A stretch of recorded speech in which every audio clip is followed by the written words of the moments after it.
is off to a rough start. Okay. Alexis? Okay. I'm going to try. It's not great. Want to switch out?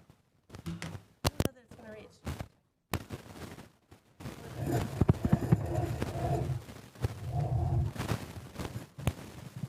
Oh yeah, this one's fine. But is that one off? Okay. Yeah. All right. Are you gonna? She doesn't need to count me in, right? Yes. Could you open up the waiting room, Cassie? Yeah, I did. Oh, great. Thank you. Okay. All right. Good evening. I am very happy to welcome you to the January 8th, 2026 Northampton School Committee meeting. This is the first meeting of the new term, and I warmly welcome the 7 new members of the school committee and the returning 2 members. So the trick is on Zoom, we all need to be muted in the room.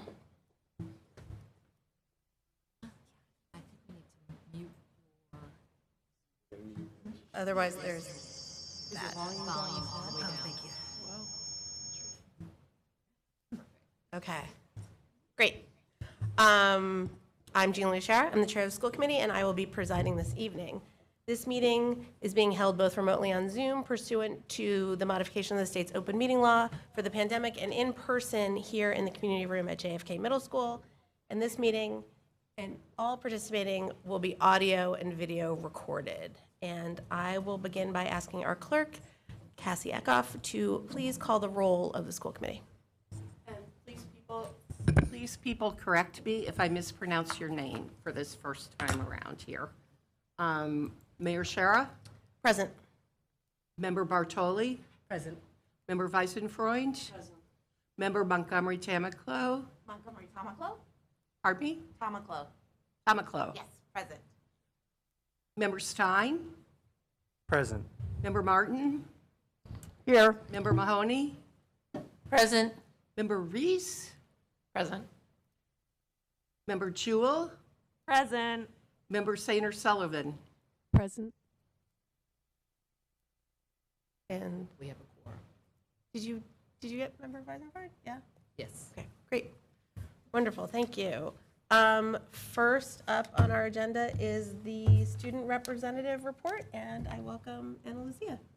All right. Hi, everyone. My name is Ana Lucia Ohm. I'm an 11th grader at NHS, and I'm the school committee representative for the student union. And welcome to all of the new members, and welcome back to all the returning members. So just a little bit about what student union is. We're an elected body of students with 4 students from each grade. And we like to say that we're the bridge between students and administration. We listen to students' concerns and bring them up to the admin and sometimes up to you all if we feel it's necessary. And some of the things we have done this year is we held the municipal candidate forum at the beginning of the year that some of you participated in. We released a statement on the upcoming cell phone ban, stocked our community closet with food for students facing food insecurity, started a food drive with leftover food from lunches, all the unopened food. And we had our fundraiser, which is a talent show, just before break, and it was a success. And so now some things about NHS that we've been talking about. Last meeting, the Student Advisory Committee brought up bathrooms. And right after that, like 2 days after, I think, all 3 of the boys' bathrooms were closed on one day. And so I've emailed the former members about it, and if you'd like, I can forward everyone else the same message. Since coming back from break, there have been closures every day, with it mostly being the boys' bathrooms having one bathroom closed every day, but there have been some girls' bathrooms. And this time, the boys' bathroom on the second floor actually had a sign on it from Brian, the custodian, saying that the sink was coming off of the wall. So that's why it's closed. And additionally, I've heard that the third floor boys' bathroom soap dispenser was taken sometime and has not been replaced, so there's no soap in there. Next, we talked about this when we were talking about bathrooms as well. We were supposed to pilot an online pass system starting on Monday, but and it was only going to be in some classes, but I haven't heard anything about it from anyone in any grade, so I'm not sure that it's happened. I haven't heard about it from teachers either. And also, due to the flex and DESI thing, we now have 1 minute longer periods and 1 minute shorter passing periods. I personally haven't noticed it too much, but sometimes I'm like getting to class right after the bell rings instead of right before it. And I haven't heard any complaints from any students so far. And then just some happenings. Next Wednesday is the winter concert for the jazz band, Northampton's chamber choir and concert band. It's at 7 o'clock in the NHS auditorium, and you should all come. Yeah, that's about it. That's happening right now. So does anyone have any questions? Thank you. Member Stein. No, go ahead. Mike, yeah, we're gonna need it. Thanks. I really appreciate you following up on this issue. I really am grateful that you wrote to us after last meeting where we talked about the bathrooms and kind of gave us an update on what was going on. I found it really concerning then. I find it very concerning now. I requested that we discuss the bathrooms as an agenda item tonight. That was not put on the agenda. We really need to have a more serious conversation about what solutions are needed. And I really appreciate you guys continuing to let us know what's happening on the ground day to day. Thank you. Yeah, thank you. Dr. Bonner, do you know anything about the pass system that it was supposed to be implemented, maybe So, one day, but wasn't? Yeah, so the administration is still planning to pilot. It's not going to be a full-wide school implementation, but to pilot. So I know that they're still working on that, getting the software program, and then also taking a look at placing Chromebooks in those various spaces that they're going to use to pilot that program. Okay. Also, just to point out that we are in the process of getting some additional hall monitors that will be placed in those halls, particularly around the boys' bathroom, and to be a little bit more vigilant in terms of monitoring of the students who are causing the vandalism. Okay. So, and then the other pieces too is also working with our staff about being mindful of students who are requesting to utilize the facilities and the amount of time that they are out and contacting administration to let them know that they are missing from class. So there's some things that are being put in place by the administration in the building, and they are working on these issues. Yeah, is that what the pass system is supposed to monitor, amount of? So the pass time, system, or- the way that I understand it to work is that you actually have to sign out. So there's a limitation of how many can sign out to be in the bathroom at that point in time, and given time, but it's also a tracker. So then you now know who may be in the bathroom at a window of time when vandalism occurs. So. Okay, thank you. Anyone else have any comments or questions for Ana Lucia? Okay, seeing none, thank you. Thank you. Appreciate it. And that will bring us to public comment. If you wish to make a comment, please use the raise hand feature if you are on Zoom, or sign up at the podium. Thank you, Cassie. You can always submit a written public comment, which is equally part of the public record. Thank you. At Northampton-school-committee at northampton-k12.us. and it'll be sent to all school committee members. Before you begin your comment, please state your name and your city or town for the public record. The school committee does not respond during public comment, as it's the public's time to speak, so while your comment should be directed to the school committee, you will understand when we don't respond to them. And to protect privacy rights, we ask that in your comments you do not use names of students or personnel.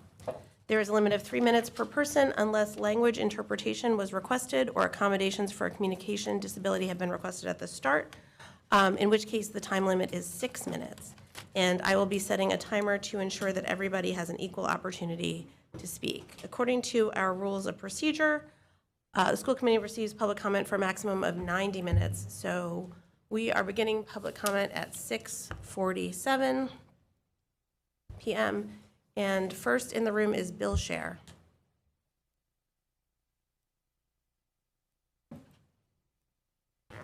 Hi, my name is Bill Scher, Northampton, Massachusetts, Ward 4, public school parent. I want to make a public apology to Member Stein and to the school committee as a whole. Yesterday, by happenstance, I crossed paths with Member Stein at a grocery store. I walked up to him and calmly made the case to him to adopt a different tack in his public advocacy, with no intention to get into an argument, but when he responded with points I didn't agree with, I let my emotions get the better of me. I lost my temper and I raised my voice. While I was still at the store, I did eventually apologize to Member Stein directly for losing my temper. When descriptions about this happened on social media today, I posted apologies there, but I thought it was important to do it in public to him directly. So again, I apologize to you, Member Stein, and to you as a body, because you've taken a great act of courage by stepping up to serve your communities, and it's an act that fewer people want to do because they don't want to deal with behavior like I did yesterday. I was the weak link in our local democracy yesterday. I did an immense disservice to each of you and to everyone who serves in an elected and appointed office in the city. And I don't want my instance of inappropriate behavior to be a bad example that others emulate. If there's any saving grace this episode, it's that my shame and regret will be a cautionary tale for others to avoid. What did I accomplish with this? I didn't persuade anybody. I couldn't hear well. I couldn't listen. I couldn't find common ground. I couldn't do anything constructive. So you have my promise that I will not repeat this mistake. I look forward to the great work that you're all going to do together. And I really thank you for embracing the service to our students in our community. Thank you. Thank you. Next on Zoom is Lisa Modenos.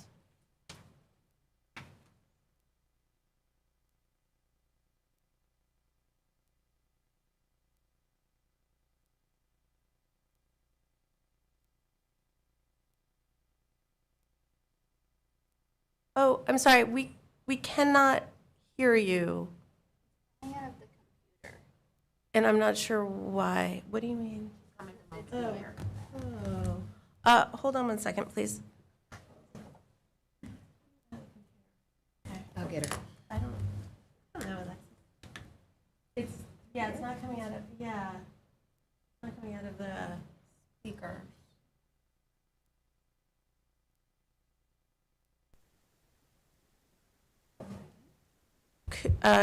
Could you try speaking again? Yep, can you hear me now? Yes. Okay, please, thank you. Please start. Lisa Modinos, Florence. Yesterday in Stop and Shop, the mayor's husband accosted a school committee member to the point of bystanders stepping in and calling the manager. He said his emotions got the best of him, saying his wife was hurt by the critiques against her budget these last couple of years. He was defending his loved one. Imagine if the mayor's husband's loved one that he was defending was a disabled elementary school child whose IEP was violated, whose para was moved due to a lack of staff because of the mayor's budget cuts, and as a result, that child eloped from the school, was unaccounted for over half an hour, only to be found off the premises. Imagine how he would have responded to that. Imagine if the mayor's husband's loved one that he was defending was a middle schooler whose IEP was not followed, and the child went into severe dysregulation as a result, to the point of someone without proper training deciding to restrain the child, leading to long-term trauma. Imagine how he would have responded to that. Imagine if the mayor's husband's loved one that he was defending was a high schooler whose reading capabilities were 3 to 4 grade levels behind, but as a child's parent, he was never told because the district is using smoke and mirrors to cover up their terrible system and lack of funding. Imagine how we would have responded to that. Our families have been called uncivil and uncollaborative by the mayor's supporters, and we were sucked into some bizarre symbolic chest-pounding display of power by the establishment against two elected officials that they hated. Given the details of the Stop and Shop incident, it seems that hate continues. None of us accosted anyone. We let our emotions get the better of us in letters to the editor, public comments, emails to our elected officials, Boston Globe articles, DESE complaints, and we were gaslit, ignored, and harmed. And so were our children. We were deemed uncivil because we advocated for our children. To quote Mayor Mamdani, for too long, those fluent in the good grammar of civility have deployed decorum to mask agendas of cruelty. To the new school committee, please, for the love of all of our children, don't buy the collaborative or civility decorum narrative from the mayor. Don't give it any more oxygen. According to the mayor's husband from the Stop and Shop incident, we shouldn't bother pushing back because the mayor will not change her budget approach, her agenda of cruelty. But she will continue to talk about collaboration. You know this now, so act accordingly. Defend our children, especially our most vulnerable. Push back anyway. Fight for public education, especially now, and fully fund our schools. Mamdani would. Thank you. Thank you. In the room, Margaret Riddle.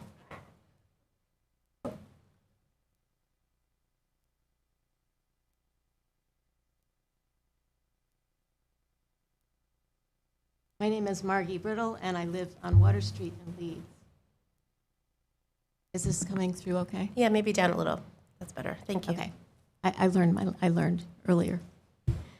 I'm here this evening to welcome you to the new Northampton School Committee and express my appreciation for your willingness to serve. Years ago, I sat where you do, beginning 8 years representing at-large and Ward 7. Those were fascinating and challenging times for our city and for our schools, much like today, and also for me and my colleagues. At that time, I was a parent of Northampton students. Later, I became a teacher and principal in the district and grandparent. All of these experiences, along with teaching and consulting in other districts and states, have given me perspective about how complicated and vital is your elected position.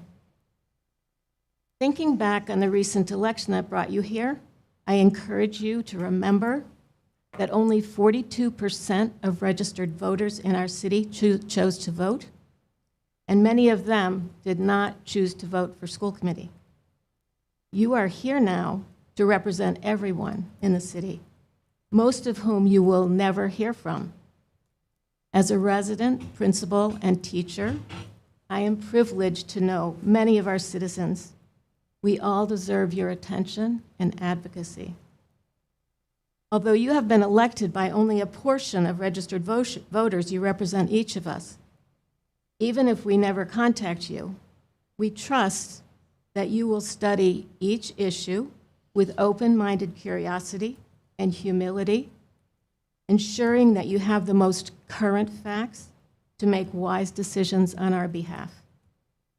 The previous school committee created an excellent set of norms for your deliberations. This evening, you will review them and perhaps revise them. And then, as elected officials, you will respect them and us as you work together. Thank you. Thank you.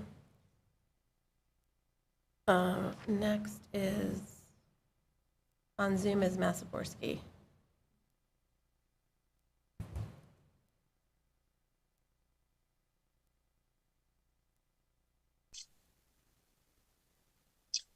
Melissa Makaborski, I live in Northampton.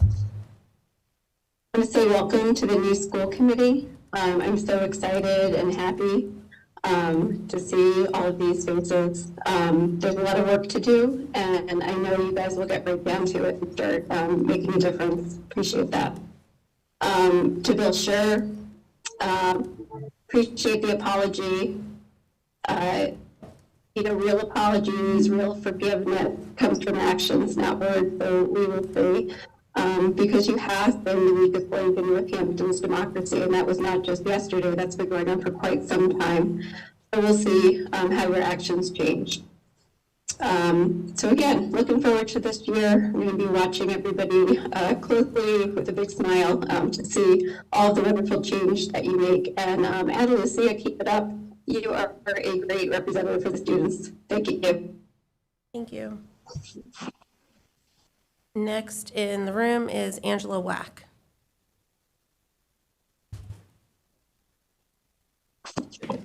Good evening. I'm Angela Wack, and I live in Ward 2. I want to congratulate all of you on your election and being able to sit here. As you begin your new roles, I would really like to encourage you all to learn more about structural literacy. We have a literacy issue in our district and our state, and structured literacy is an approach to teaching reading that is grounded in cognitive science of how all humans develop neural pathways to enable us to read. This approach to teaching reading has been used for about the last 45 years and achieved consistently repeatable results. In fact, 95% of students taught using this approach successfully learn to read. It minimizes achievement gaps, which is why a high-need student is now better off learning to read in Mississippi than they are in Massachusetts. I bring this to you tonight because we have a literacy crisis in our schools. And you all have the power to change that. Some of you might be a little confused. You do have the power for one-time money for new curriculum and training to go along with it. And we have a literacy crisis. Literacy is necessary to survive in the information age. 88% of struggling third grade readers do not graduate high school. We are doing our children a disservice by using outdated, antiquated literacy curriculum. Thank you. Thank you. Next on Zoom is Joella Tarbutton Springfield. Hello, everyone. Can everybody hear me? Yes. Oh, okay, hi. Well, yes, my name is Joella. They call me Jada Tarbutton Springfield, and I don't live in Springfield. I live here in Northampton in Ward 3. I wanted to say that last month, I was able to watch a video of last month's meeting in this format for the first time. And I appreciate the opportunity to listen and learn. I actually, it was pretty interesting in many ways. And today I am here, but I have to go to another meeting that starts, so I may try to come back a little later. I just wanted to share how important it is that we continue to appreciate our shared goals and common grounds. Or maybe we realize that. I don't know if we always do, but I would appreciate it for us to focus on that while respecting our differences. And I always say this, and I'm going to say it until everybody hears me, and maybe even start this slogan too. Just remember that people who live in public housing have children who attend Northampton public schools. And I believe we have more in common than our differences. And ultimately, our goal should be for unity for all. So I'm going to thank you, and I got to go. You can talk about me after I'm gone. Thank you. Thank you. Yes, here, are there more signatures? Or more signups? Sorry. Thank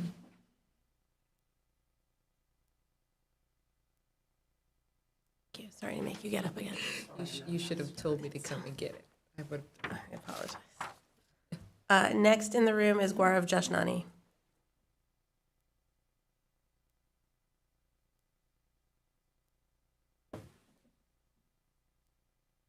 Hi, I'd like accommodations, please. Hi, everyone, and thanks for your time. Welcome to the new members, of which there are so many. It's great to see you. I'm here to ask you to consider a mid-year appropriation. This past spring, the school committee had 3 choices for the budget: strong, level services, and a much lower one that was called the fiscal target, or the mayor's budget. Your predecessors, and a couple of you, discussed and debated these budgets in light of the stories of suffering and legal violations that people came here and shared all year long, leading up to this body's declaration that our schools are, quote, in crisis. The school committee concurred with what I and many, many others said, that keeping staffing steady with the level services budget would prolong the crisis, would prolong the attack on our children and their ability to get even the legal minimum of an education. They perhaps saw that more of the same would especially harm the children that always get short shrift: poor, disabled, black and brown, and migrant children, the same ones under attack by numerous Trump administration policies. And so the school committee chose the strong budget, which meant that we could have much of what we needed for our kids. But we got none of this. The mayor single-handedly rejected this and wrote in a number $2.7 million less than the school committee said we needed to address what they called a district in crisis. The mayor said this was necessary to avoid a fiscal crisis. But then we had a huge budget surplus for the second year in a row and had $13 million to throw at solar and geothermal systems, so you can be the judge of that claim. Let me be clear. The current budget is violence against our children, most of all at Bridge Street Elementary. This school has different demographics from the rest of the schools here. It's 15% English language learners, 49% students of color, 50% low income, and 60% high needs. This is as of last year. Proportionally, Bridge Street had over 30% more poor students than the average for the other elementary schools last year. It's the only one eligible for, as of last year, for school-wide Title I funding, and yet gets less money and less staffing than other schools. Even most of the Title I money was taken away by filing for a state waiver. Just to give one example, according to slides I got from this committee, Bridge Street had half the number of full-time equivalent reading and math interventionists last year that Jackson Street had, despite having an identical number of students. It's not even equal, much less equitable. What I'm highlighting is that the school committee said our schools need more money. I agree. I'm calling on you to make a mid-year appropriation, one that will address the needs that the school committee and Superintendent Bonner highlighted during the spring budget discussions. We need an appropriation that can provide some of the things that the superintendent had on her slides for what the strong budget could do. It could provide enough reading and math interventionists to work with everyone who needs it. Can you believe that's an extra in this town? That's an extra. Starting at Bridge Street, instead of the horrific rationing that has been happening and been detailed by multiple educators in this room. Staff to monitor cafeteria, recess, and hallway spaces to increase safety and prevent bullying, for example, at JFK, where we heard about so many physical attacks that teachers and educators experienced last year. At least one full-time multilingual teacher for the district. That was on the slides. This is a school system where we often have dozens of migrant kids who are trying to learn English but receive hardly any instruction and support in monolingual classrooms. One full-time clerical worker at each school, one, instead of pulling the only librarian away from their job, as is the case at Bridge Street. And filling any other basic needs in order to be a district where all our students can receive a free and appropriate public education, just like it says on the Zoom background right now. We can support all children. We can afford that in this district. I know that this is something the committee voted for not long ago. Please use your power to make it happen. As we have all heard many times, better late than never. And I want to ask you all in the upcoming budget season, which is right around the corner, to follow through on your convictions. Please go to City Council to talk about why you want the budget that you have passed and why it's important to have adequate and equitable school funding and support the learning of all children. Finally, on a separate note, given the frightening and shameful events last night, I'm calling on the mayor to formally apologize to school committee member Mike Stein. I was shocked to read that her husband, Bill Schur, repeatedly menaced, intimidated, and harassed member Stein last night at Stop and Shop. According to a terrified 77-year-old West Hampton resident who observed the interaction without knowing either party, the mayor's husband, quote, was blocking the way, unquote, for member Stein, and, quote, getting right up in his face, end quote, while screaming at member Stein. I'm sorry to recount this in front of you. This senior citizen told Bill that he was frightening her. According to her, Bill replied, quote, that he can do and say what he wants, that it's a free country, end quote. She got the manager who got Bill to stop, but then he proceeded to find member Stein again and once again start screaming at him in the store. When Bill acknowledged in writing that he had done these things, this same elderly woman replied, quote, you physically got in his way and wouldn't let him pass. You didn't care if I was frightened and expressed to me that it was your right, end quote. Our mayor and her supporters talked about civility constantly last year. They called it bullying when people like me came here to say that my children and hundreds of others were suffering under unnecessary, avoidable budget cuts. To have her husband violently intimidating the mayor's most outspoken critic the night before the new school committee begins its work is truly astonishing. Frankly, it's scary and unhinged. Let me say my last sentence, thank you. A formal public apology from the mayor is the bare minimum of a start here, so I call on the mayor, her husband, and their supporters to take a good look at themselves and start fixing the toxic political culture that they've fostered here. Thank you. Thank you. Next is Quaverly.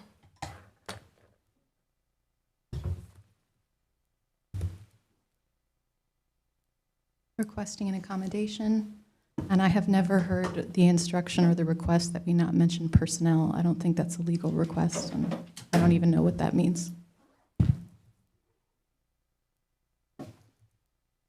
Many people think that the election of vice chair is not important, and I think that's because we've never seen a functioning vice chair, and we can't envision what it would look like to have a brave spokesperson for this institution.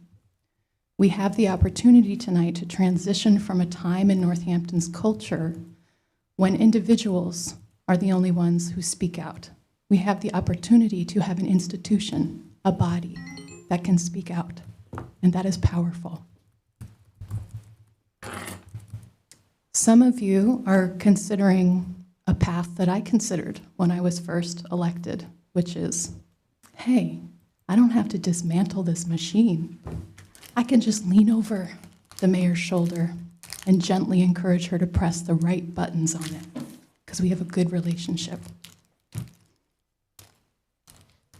That's ignorant. I hope you don't put your ignorance above the wisdom of the community and the history of this community.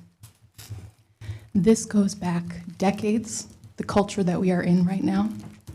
The mayor is the third mayor in a dynasty that intentionally has removed other people from being able to participate in democracy. It's a very small group. We're talking like the Bill Newmans, okay? And it's important because the city has $150 million cash on hand, and it's important to them to have officials who are deciding where to send that money. And it's important to them that we don't talk about those things. That's what they mean when they say we're being uncivil. And if your complaint is about the way Member Stein or myself comport ourselves on Facebook, you are late to the party. You missed years of collaborative decorum. Someone asked me the other day when I posted a comedic video about the mayor, is this necessary? And I said, only God knows. Because honestly, it's ridiculous that I have to try and experiment with that kind of public discourse to say what is necessary to raise awareness in this community. How do we get the attention of the voters? Because we cannot get the attention of the mayor. And it was reported that one of the things the mayor's husband said to Mike Stein was, don't bother pushing back. She's already made up her mind about the budget. And this is a mayor that follows her husband's advice. This is a mayor that sent me to her husband to get advised when I was first in office. Bill Dwight and Bill Scher sat down to explain the charter to me. Bill Dwight gave me the list of where I could put up my signs. Bill Dwight breaks bread with the far right on Politico. He doesn't break bread with Mike, the far left in Northampton. What's that about? So please, vote for one of the three members among you who has experience working with the mayor in an official capacity. That is Renika on reparations and Anat and Mike in school committee. I was fortunate because in my very first meeting in city council, the establishment had made a very underhanded deal that put Alex Jarrett president instead of Rachel Maori, and that unfolded in real time in my first 20 minutes in office. And so I was able to immediately see, oh wow, no, I'm not gonna be able to convince them to press better buttons. They went behind our backs and made some sleazy phone calls and intimidated Marianne Labarge to swing her vote. You don't necessarily have that opportunity tonight. Nothing has happened before your meeting, except for maybe this Stop and Shop incident, and except for maybe the national incident of yesterday, which honestly, this is a Kent State moment. I am sure, like me, you were at home devastated and could not look away, and your algorithms were feeding up for you not only many, many shots of last night's incident, yet it wasn't last night, pardon me, the Stop and Shop incident was last night, but it was the same day. So the same day that our country's executive and their gross abuse of power was on full display, our executive's husband was abusing a dissenter. And it is something I have said to the last school committee in my last public comment to them, that we are lucky the mayor doesn't have more power. She's obviously not sending ICE out. I mean, our police force hasn't been that great. We had an elderly woman who was beat up and had her shoulder dislocated just because her taillight or headlight was out and she didn't speak English. That just happened a year ago. We had somebody maced and hauled off of City Hall steps and jailed because he was carrying a sign, sitting there protesting, saying, "Give back what you stole." We just had reports from labor activists that the Starbucks union line was getting hassled by the police because they were obstructing traffic. Actually, the city police is not properly trained in First Amendment rights, and apparently neither is ICE. Is it a big deal to you? Is it a big deal? The abuses that our community suffers when a mayor is not democratic. Do you have anything at stake, or do you understand that your constituents do? Please vote for a brave vice chair.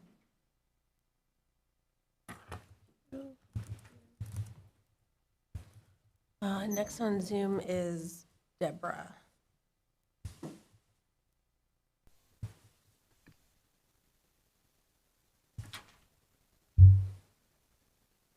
Hi, can you hear me? Can you say something else? Hello? Yes, we can hear you. Okay.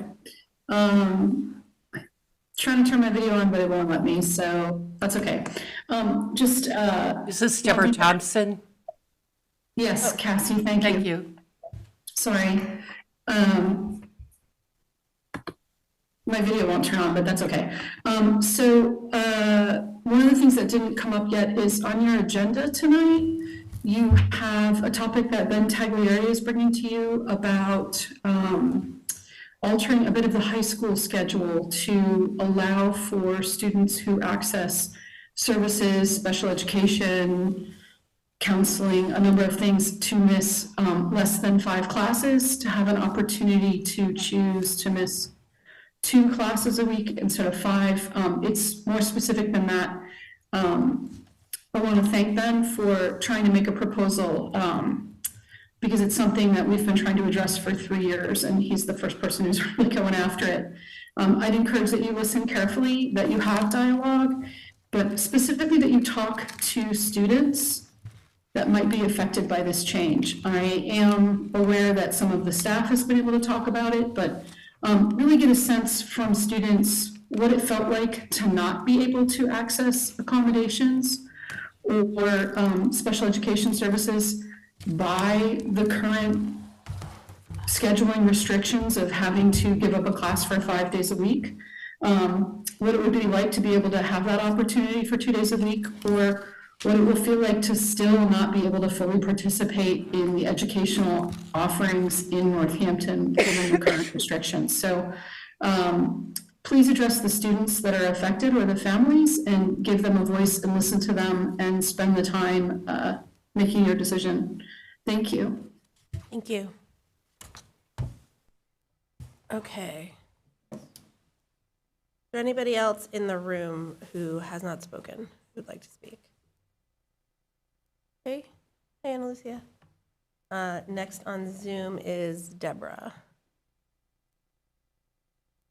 Oh, I'm so That's sorry. just That a was just Deborah. you. I apologize. Sorry. No, yeah, Sorry. sorry. Let me put your hand down. Okay. So seeing no further public comment, we will move on in the agenda. And we are at the organizational votes for the school committee. And first item is the rules of procedure, which you have attached on your agenda and were given during your orientation packets.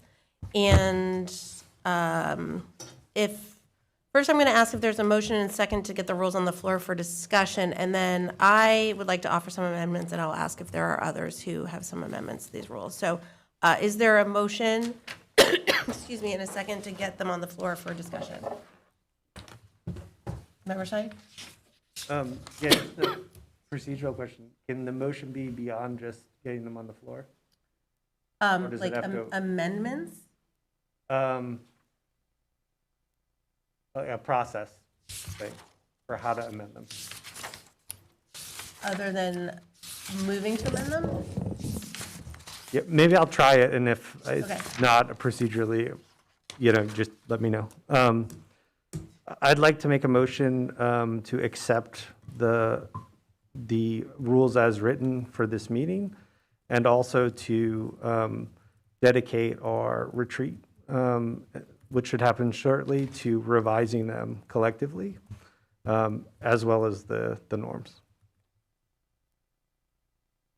Okay, we don't, the retreat's not on the agenda to talk about, but I had some thoughts about maybe waiting for July or August for that.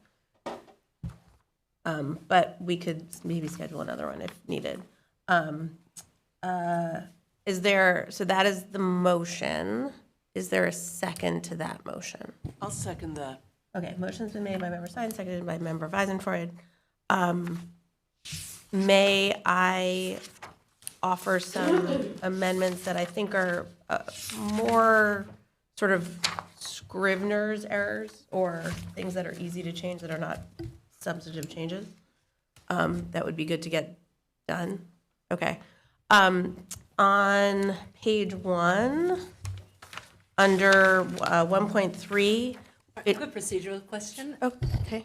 Does the motion pass simply with a second to put this? Oh, it hasn't been voted on. It's just on the floor for discussion. So So, that then enables the discussion. so we are voting, the motion is to, I heard a motion that was to put them on the floor and then discuss them at the retreat. And To have a retreat where that would be sort of substantive Okay. work on them. And so I are you amending the motion to add in your amendments to the? I was trying to do more, not actual like changes to the actual rules, just some errors that have been standing for a couple years that I'd like to just have corrected. Okay. Is that amenable? I mean, I think we could amend it if there's a vote on the motion. Yeah, when there's a vote on the motion, yeah. So these are the amendments that I'm suggesting, which are on page 1 under oops, I'm in the wrong document, 1.3, to add a liaison to the English language learner parent advisory council, because that is not listed there, but is one of the bodies. So maybe after the Special Education Parent Advisory Committee. Then on page 3, this is just making this match the charter. This section, which is the filling of vacancies, does not match the charter and is confusing. I think Member Weisenfreud, you brought to my attention. It's not only confusing, it's actually incorrect. So what I'm suggesting is 6.1 to have it say, if a vacancy occurs in any seat of the school committee more than, and I can send you this if that would be easier as well, more than 120 days before the next regular city election is to be held, which is what it says in the charter, then that vacancy shall be filled within 30 days by a joint ballot of the school committee and city council in convention according to the Northampton City Charter, section 4-6, which makes it match and hopefully makes it clearer. On that same page, 6.2.2, change citizens to residents, which has been our practice to make that change. Then moving on to page 6. 14.2 as well, in that second sentence, it says citizens, and I would suggest changing it to members of the public. Or that's under the public comment sort of paragraph. This is 14.2. This is page 6, 14.2. You're welcome. And then to remove where it says 15 minutes, because that doesn't actually match our policy, which doesn't say that, and to say up to 90 minutes, or just have it say 90 minutes will be allowed for the public to address the committee, which is what the policy says and what our practice has been.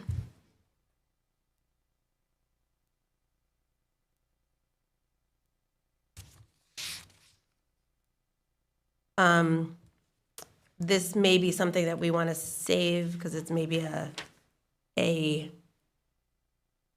call as to what this means, but I find 14.5 to be confusing because this is our rule about the committee adjourning at 11 p.m. So it says that if a meeting is recessed, it must be reconvened within a week. This wouldn't be, if it wouldn't be a recess, it would be an adjournment. So if what that means is that if we were to adjourn at 11 while there's still items on the agenda, that we would have to reconvene and have another meeting within a week, I think we should clarify that that's what that means. It's not something that we've ever done in practice, but I think it's confusing how it's written.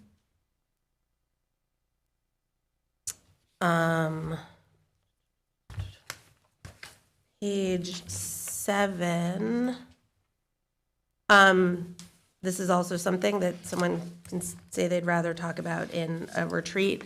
This is 15.4. Order of business shall be according to the agenda unless rules are suspended. Our practice has been that if we want to reorder something, often it's because we have a guest who we want to move up on the agenda.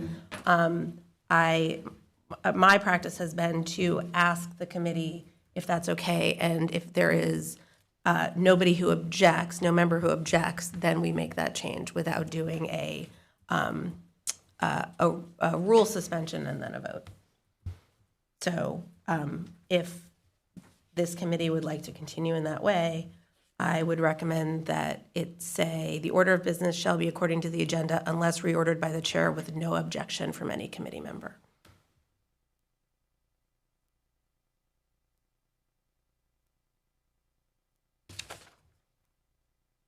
Then on page 8, 15.9, there's a word missing. I believe the word is interrupted, so no member shall be interrupted while speaking. And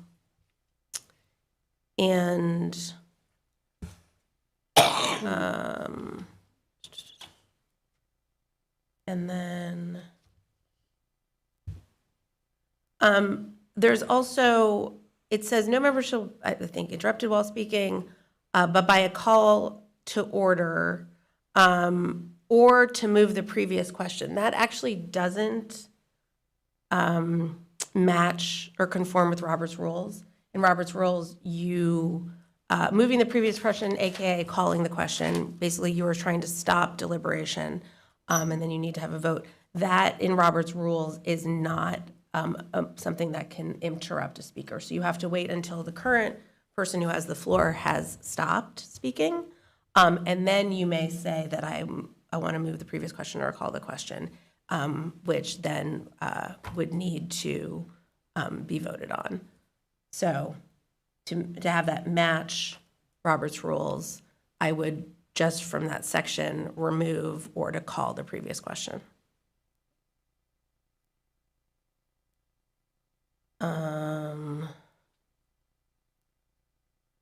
And that is it.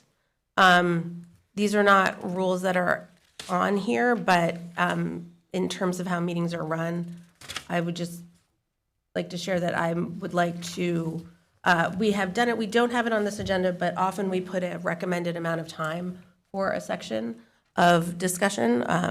And And so I think we will continue to do that. And we have, at one point in the past, but stopped doing it, have had a timer that sort of just shows us where we are in the process. So I'd like to figure out how to get that timer working again. And then I know multiple members have sort of asked about how to make our meetings shorter and move more efficiently.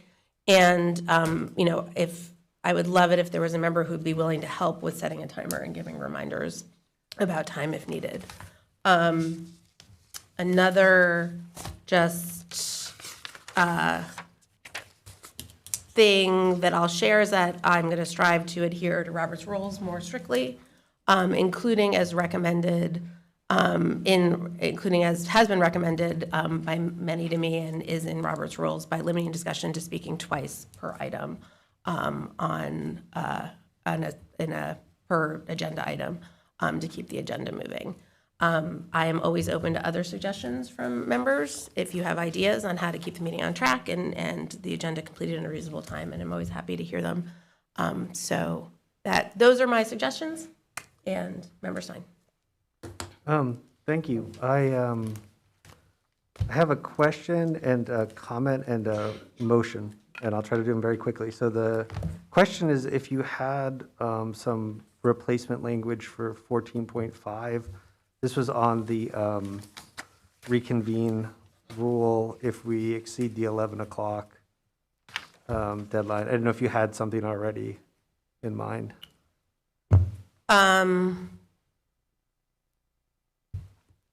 I guess I was unclear whether what that was meant to convey is if the meeting is adjourned at 11, because not so to suspend that rule, you need 2/3 vote. So if that doesn't pass and it adjourns, then so I guess is it your understanding from reading it that what that is meant to mean is that by calling that a recess, they actually mean adjournment, or the writers meant adjournment?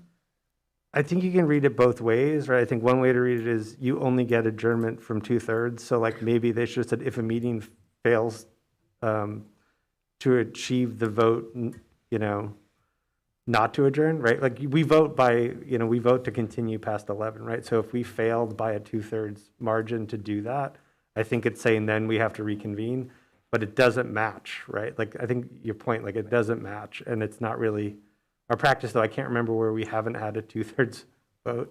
I've never experienced it. So, I mean, I get what if we agree with that interpretation. One way to harmonize it might be to say, you know, if an extension beyond 11 p.m. fails to get a 2/3 majority, the body must reconvene within a week, or we could change whatever the timescale is to address any items that were still on the agenda. Something like that, I think harmonizes it with that interpretation. I'm fine with that. I think this maybe could be something to discuss at a retreat. There's a question as to what's the point of this. This rule, we've never not suspended the rule. And if I feel like I've never really thought about the fact that we'd have to have another meeting within a week to finish the agenda. I think that would make us even less likely to suspend the rule. So we could talk about whether this is a rule that really makes sense. Although it does keep us mindful of what time it is, although I don't think any of us ever don't know what time it is when we get around to 11. I'm going to skip my comment and just go to the motion. So I'm going to move to amend the motion on the floor to include the suggestions made by the chair for 1.3, 6.1, 6.2.2, 14.2, 15.4, 15.9, and then it sounds like we got to some language just then for 14.5, but we'd have to, at least it harmonizes it for now. We could go back, Cassie, to look at what we just came up with. Yeah. But that would be my motion. Okay. I'll second again. I'd like to make a move to amend the amendment to the motion Cassie, could you read back what has come in? Is the motion? Yeah. The motion and its amendment? Just No. a point, we have to I vote on cannot. We can amend an Amendment amendment first. before we vote. we have to vote on the motion I made that was seconded to amend the original motion. Mm-hmm. And then you can make another motion to change whatever happened there. I'm sorry, I was going to have to go to the tape to catch all the detail Okay. on that. Any discussion to the motion on the floor, which is Member Stein, the motion that Member Stein just made? Yeah. Regarding the motion, this is just for that and not adding anything else to the changes. Okay. Yeah, Just what was just discussed and the harmonizing of. 14.5. So it's like adding all the changes that the chair requested to the original motion. Got it? Yes. If there are additional motions that, or amendments that we want to make, will we wait until after this vote? Yes. This is to the motion on the floor. Member Martin? Yes. Yes. And regarding 15.9. Use the mic. Thank you. Regarding 15.9, I'm a little unclear about the impact. I mean, as I read this, is the gist of this rule to be just that no member shall be interrupted by speaking, or is it beyond that? So that no member shall be interrupted while speaking except for you can make a point of order or a point of information, or I guess for the chair to call for order.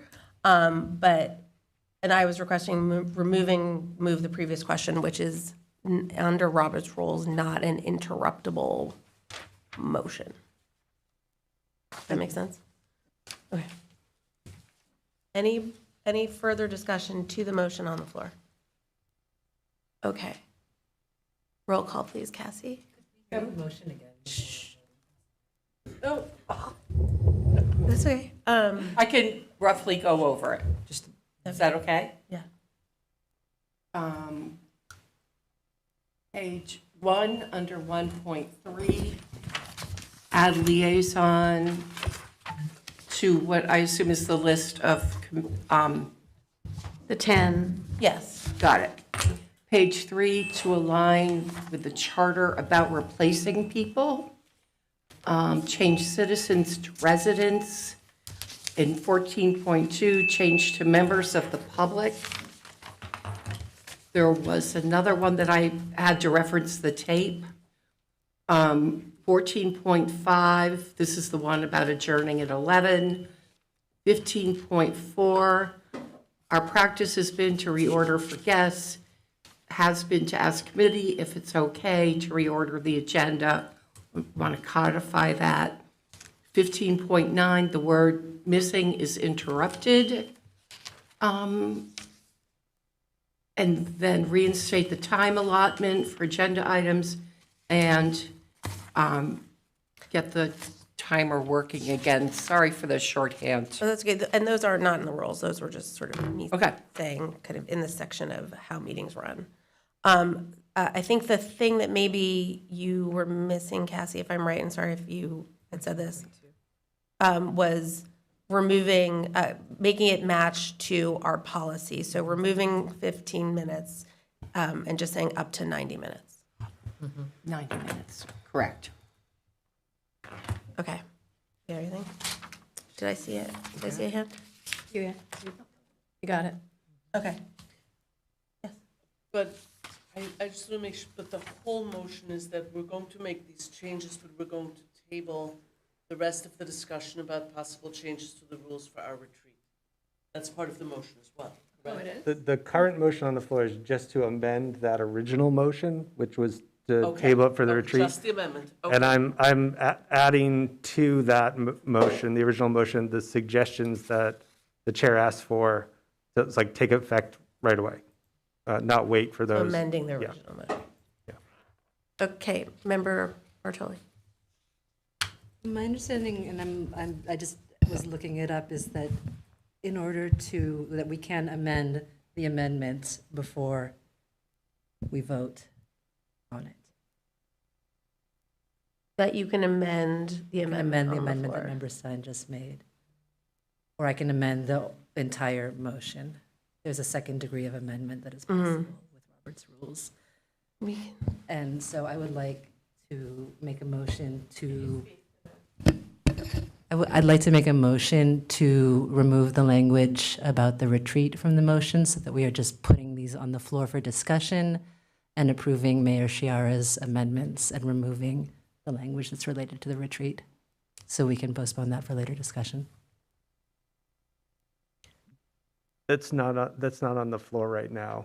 So it's just my Only- motion to the original, yeah.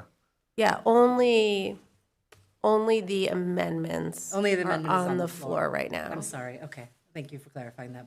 Yeah. Thank you for clarifying that point. I'm still learning as I go. Of course. But you are right, this might be helpful, but you are right that you can amend something on the floor. You could say, I want to also add this change to 17, whatever. We used to do this as friendly amendments, but we stopped that and we do votes now because it's more in accordance. So like for this motion, you could do what you were suggesting, but just about that. Okay. Yeah. Thank you. Okay. Everyone clear on what we're voting on at this moment? Great. Okay. Roll call, please, Cassie. Member Bartoli? Yes. Member Weissenfreund? Yes. Member Montgomery Tamaclo? Yes. Member Stein? Yes. Member Martin? Yes. Member Mahoney? Yes. Member Reese? Yes. Member Jewell? Yes. Member Sainer Sullivan? Yes. Member Shara? Mayor Shara? Yes. Okay, thank you. So those have passed. So now we're back to the original motion as amended. Now may I propose an amendment? Yes. To the amendment, and that is to remove the language around addressing these issues during the retreat. I'm sorry, Cassie, could you read what the exact motion is right now? How it was worded? There was discussion, putting these things, putting the rules of procedure for discussion on the floor, and then The original motion was to accept the rules of procedure written for this meeting and to dedicate a retreat as written for this meeting, and to dedicate a retreat to revising them collectively as well as the norms. Okay. And I would like to put them, amend the motion to put the rules of procedure on the floor for discussion, to include amendments from other members, and to remove the language about discussion at a retreat, and address that in a later motion. I'm sorry, this is unwieldy. Okay. But I'd like to focus on business here, and then whatever we do not address, postpone that to another time in a later discussion, either at the retreat, possibly the subcommittee that's responsible for rules and policy. Could I offer just a procedural suggestion? Yes, thank Because it's really hard to amend it as a negative, so it's easier just to vote it down and then just have Right. just then debate whatever, right? If the Okay. motion fails, All right, thank you. yeah. So are there any further discussion to voting as amended, which is the motion that's on the floor? And to have a substantive discussion about them and the norms at a retreat.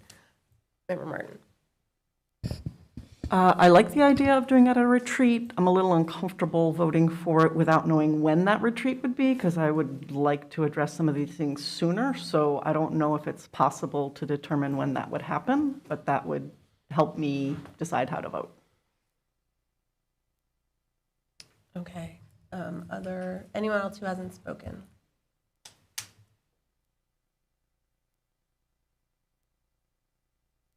Okay, Member Stein? Yeah, I mean, just sort of, I guess, to explain my thinking on why I made the motion I did. I've been reading all of these policies again. My recollection is that in one of these policies about how things proceed, or the vice chairs, because nothing's all harmonized, right? But one of them says you're supposed to hold a retreat within a certain amount of time. It's very short, like February, March, right? We've tried to do that. Last time we did this, we didn't make any amendments to the rules until June or July, which is a quarter of the way through our time as a body. So the idea that we're going to wait that long to actually have a substantive conversation about these things, that's not the first meeting where we have never even had muscle memory on how to do anything, doesn't feel great to me. So the idea being that if we have that space together, we can talk about both the rules of procedure and the norms because they speak to one another in a more like dedicated, fruitful way than is just one part of the organizational meeting. And the idea of passing them now is like, we just need something to operate. And so all of the changes that the chair suggested seem like good changes to make, so just adopt them. So that was my thinking on the motion, because I don't want us to wait until June, July, that far into our session. And there will never be a time in a meeting like this to actually dedicate the space or time to do that work. That's why I think the retreat is probably the best space. But that's where my thinking is coming from. Can I ask a question? Sorry, who just spoke? I did. Oh, yeah, I have a question. So can we do both? Can we suggest, if anybody has some pressing amendment suggestions here, can we do that? And then also do a deeper dive at a retreat? Certainly. Okay. Also, I mean, we have a subcommittee called Rules and Policy, so it can always, that subcommittee can work on this as well. Okay. Yeah. May I just share a little bit of my thought about having a retreat this summer is one of the things that, as a committee, we've really failed to do in the past is goal setting. And I think that we should do that. And my thought was we have a lot on our plate for the next 6 months, including a search. And so it would be fruitful to, in the summer with a new superintendent, kind of dig in on that. And we also just have a lot in the next 6 months that we're working on. I saw a hand, Member Bartoli. May I ask one more question? From those with experience on this committee, what would be the preferable situation for the rules of procedure to be addressed by the subcommittee or within the context of the retreat, just in kind of a pros and cons? I think it would depend on the substance, what the changes were. Anything that was at the subcommittee would then have to come back to the full committee anyway. So if these were really substantial, sort of meaty changes in how we conduct ourselves as a body, then it maybe would make sense to do it in a retreat because we'd have to have that conversation all together anyway. That's my opinion. Member Stein. Yeah, I mean, I share that, and I would just add to it, which I think is partly in the chair's answer, that you're extremely limited. You have 3 members of the body that can't talk to one another outside of that meeting, and then can't talk to us until we're all back together unless they're a quorum. So there's no space to have the actual substantive conversations about, like for instance, if we're going to go ahead with amendments tonight, one of the first ones I want to make is on 2.3, and it has to do with adding the standing charge of committees. That's a very complicated, substantive thing to talk about, and the only space to really do it is if you have a longer format where we're all kind of together to do so. But yeah, it's the open meeting law limitation, which is really the hard part. Thank you. Okay. Any further discussion or any other amendments that people would like to make today that feel sort of fit within that? Yeah. I have 2 things to say, but one is to address the timekeeper question. I'm wondering if that can be a rotating role that we all take a turn at, so no one is like fully burdened with that. I think that that's a great idea. Okay. And we'll, Cassie, not to put you on the spot, there was some sort of clock that we'd used at some point. Mm-hmm. I think Carrie LaBounty was the timekeeper. Yeah, but there was a clock that was part of Zoom, which was good because then everyone could sort of see the same thing. I think she ended up using her phone. Right. No, yeah. Okay, we'll look into that. Okay. But I think that that would be great if the committee's comfortable, everyone's sort of filling that role. I think it's a good suggestion. Okay. And then I'm new at proposing amendments here. So, and also, I guess I want to discuss it a little bit too, because I'm not, I want to know what works for the body. But in terms of keeping the meetings more efficient, going back to Robert's rules, which I like the two turns per item, but then limiting the amount of speaking per item. Robert's rules is technically 10 minutes, but I don't see that in here. And I'm wondering if we can actually shorten that somewhere in the range of 3 to 5 minutes per item. I don't know how people feel about that or think about that. That would be, I think, writing a rule and then putting it into the rules.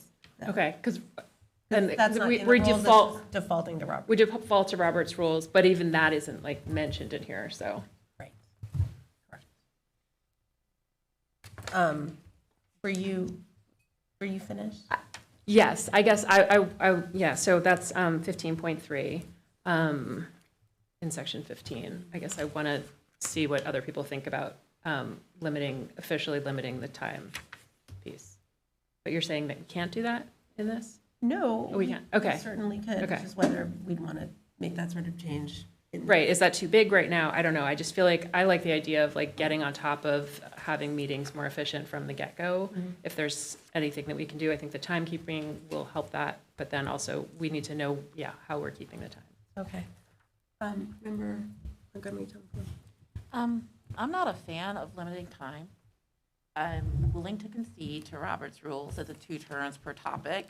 But I really think that, like, for some people especially, if we're trying to be equitable and we're trying to listen to diverse perspectives, we need to give people enough time to actually articulate their ideas and their thoughts, and trying to fit it into 3 to 5 minutes, especially with all of this information that's coming at us right now. It seems like it's a challenge. So I would not be in favor of any more limiting of discussion than we have currently. How would, sorry, no. Sure, you may respond. I'm sorry, I don't mean to, no, I'm just curious. So then maybe it's just acknowledging the 10 minutes that it exists and having that in here. Yeah, making it clear that that's what the default is. But also, I'm going to shut up now. Member Stein. I think these are all really good questions, and they're hard to figure out, right? I also just don't think we should limit deliberation. Our primary function is to be a deliberative body, and a lot of the issues that are brought to us need to have many conversations. And if we use that standard even just for this, I don't know, I've spoke more than twice. Valerie just used up her 2 times. If we put 10 minutes on the schedule, we would never do it. Like, I think it's kind of silly. The other part of it is just the practical part, which is we often don't get information ahead of time. We often are unclear what's being presented to us. Half of the time we spend just trying to understand what is being asked of us and clarifying questions, and the thing would be over without any sort of insight. So and we also have this informal process where we kind of exchange, right? So does that count if you clarify something? As like, policing stuff in this way just seems really complicated and not really helpful to what we're trying to do. And I don't know how the estimates get created, right? Like, if we put on, what would have been the projection of how long this would have taken? Would you have put in 10 minutes, or would you put in an hour, right? Like, I don't know. Like, so it's just practically really difficult to hold people to these ideas that are abstract when these are conversations that have their own momentum. Yeah. Member Mahoney. I was hoping to make a change to 14.5 to change the time for the sake of our staff who are here, for the sake of caregivers, and for our own health and well-being and good decision-making, to make the time 9:30 p.m. So the meetings would be scheduled to end not at 11, but at 9:30. And then, unless the rules are suspended in 2/3. Right, which is actually on tonight's agenda, yeah. It ends at 9:30, the time frame is. So you're making that motion? Yes, please. Is there a second to that motion? I will second. Okay. I second that motion. Motion's made by Member Mahoney, sorry, there's feedback happening somewhere, and seconded by Member Bartoli. Ask something? Sure. I'm a little confused. So it seems like there's a motion on the floor to wait to discuss the rules other than the suggestions that we've accepted, that you've made. And now we're having other suggestions of changes made. So I'm a little confused about what we're doing. Like, are we voting on this motion? Like, let's just vote on it, like to wait to do it at the retreat or not. And if we're not going to do it that way, then I think we can talk about what changes we want to see tonight. You know, maybe everybody needs to make comments tonight or make suggestions tonight and doesn't want to wait till the retreat. But I'm not sure where we're going here. I think that's been unclear from the start of this discussion. I mean, I think my sense is if there are very significant, like, rewriting of whole sections, that my sense is that people would want to wait till a retreat. But that I'm also hearing from other members that there are things that they would like to have addressed now for how we conduct the meetings, you know. Right, but I think that's actually fairly significant, what Member Mahoney is proposing. And so I think that if we're going to make changes tonight, then that's okay, but that's not something I think is, it's not comparable in my mind to the changes that you suggest we make, Mayor Shara. I would agree. I think it's a more substantive change, although as I described mine were more as like Scribner's errors, just things, mistakes that I felt should be corrected. I don't know where that's coming from, it's driving me crazy. But I'm also hearing that other members want to make other changes that maybe go beyond that. So what happens to this motion now that's been seconded? Should we not just vote on that and see where we go with that? And then if it fails, we can That move is on. what I would recommend, yes. Any further discussion to this motion? Member Martin? Yeah, sorry. So in order, again, to vote on that motion about whether we're deferring these to a retreat, I don't feel like I have clarity about when the retreat would be. You're saying wait until the summer, when we have a new superintendent, there's a rationale there. As Mike pointed out, that is a quarter of a way through, you know, our time together. So what is possible about doing a retreat sooner, given, yes, we do have a lot of work on our plates coming up? If, I'm just going to sort of take a temperature of the committee and see if you would like to do a retreat that's just really kind of rules and norms based. Sooner, yes, and then do sort of goal setting. Yes. In the summer. I'm seeing. Yes. I don't think I see anyone who doesn't seem into that. Member Stein, I'm getting a temperature check from nods on whether the committee is interested in having a retreat to just tackle rules and norms, and then have a retreat in the summer around goal setting. I would nod, yes. Okay. Everyone has nodded. Okay. So there's clarification. So when the retreat would actually be, I don't know, but we can try and set it up for in the next 6-8 weeks, something like that. We'd have to figure out where in a date that would work for everybody. Yeah, that's fine. One other question? If we vote to do that, are we saying there's no other amendments that we could consider tonight? Because I have another one that people might feel would be substantive, but it would be applicable to decide sooner than that even. Well, we're going to vote on the motion that's on the floor and give it a try. See what happens. Okay. Okay. Okay, so the motion on the floor is There's another. Oh, pardon me. This is actually about the motion on the floor. So if we change the time to 6 to 9:30, then how does that affect that adjournment issue that we have? So it'd be exactly the same as it is now at 11. So when 9:30 comes around, if we're not done with the agenda, someone would have to make a motion to suspend the rule. And then 2/3 of the body would have to vote yes to suspend the rule. And usually we do it to a certain time, so till 10:30, whatever. Or sometimes we have just said we suspend the rule because we know, setting times is just gonna end up being more votes. So we would have to suspend the rule, and as we do many meetings out of them, it would just be at 9:30. So we would just do it earlier. Yes, correct. And I'm willing to amend my motion to 10 o'clock, if that would be more amenable. I don't know. It would be or not. Could I have a point of order, like, while I was away, did a motion pass on the, oh, okay, it's being discussed, I see, okay, thank you. Okay. Any further discussion to changing this 14.5 to 9:30 p.m.? Or to 10. Can I withdraw and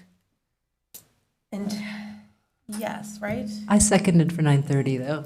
Oh, okay. I know. Yeah, once a motion's been made, we all own it. Okay. So, okay, so it's 9:30. Roll call, please, Cassie. Member Weissenfreund. No. Member Montgomery Tamaclow. No. Member Stein. No. Member Martin. Yes. Member Mahoney. Yes. Member Reese. Yes. Member Jewell. I'm going to abstain because this is racking my brain right now. Member Sainer Sullivan. Yes. Mayor Shara. Yes. Member Bartoli. Yes. Aye. 6. Nay. 3. Abstain. 1. Okay, so it is now changed to 9:30. And we will be prepared to suspend that rule at 9:30. Yeah. Good goal. Yes. So, and we actually haven't voted on the original. That's true, that motion. amendment, yes, that, Okay. you're right. The rules haven't passed, but that amendment is there. Okay, where are we? Any other amendments? Yes. I don't have an amendment, I just want to understand something. Section 4, the ad hoc committees. I'm just wondering how those proceed with the new school committee, because there's school committee members on those committees, the old school committee members on those committees. How do those committees finish up? Do you appoint new members, or I'm thinking of the cell phone? May I speak? Please. Okay. So, very good question. So right now, we currently only have one ad hoc committee that is literally finishing up. We thought we were going to be finished with the right timing, but we do see that we need at least one meeting, maybe two, to finish up with that draft policy. This is the cell phone? This is the cell phone policy. And so with the ad hoc committee, that's an appointment made by the mayor.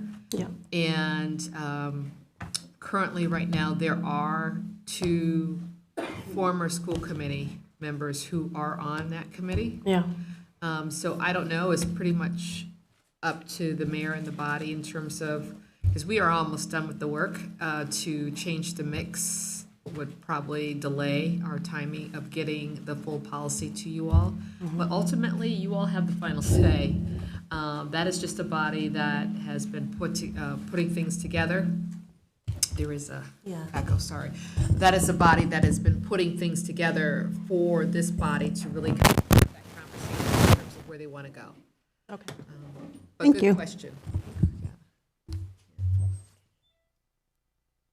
So.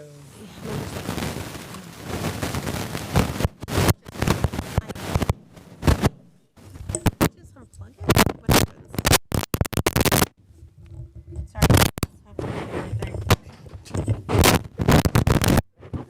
I'm not. There we go.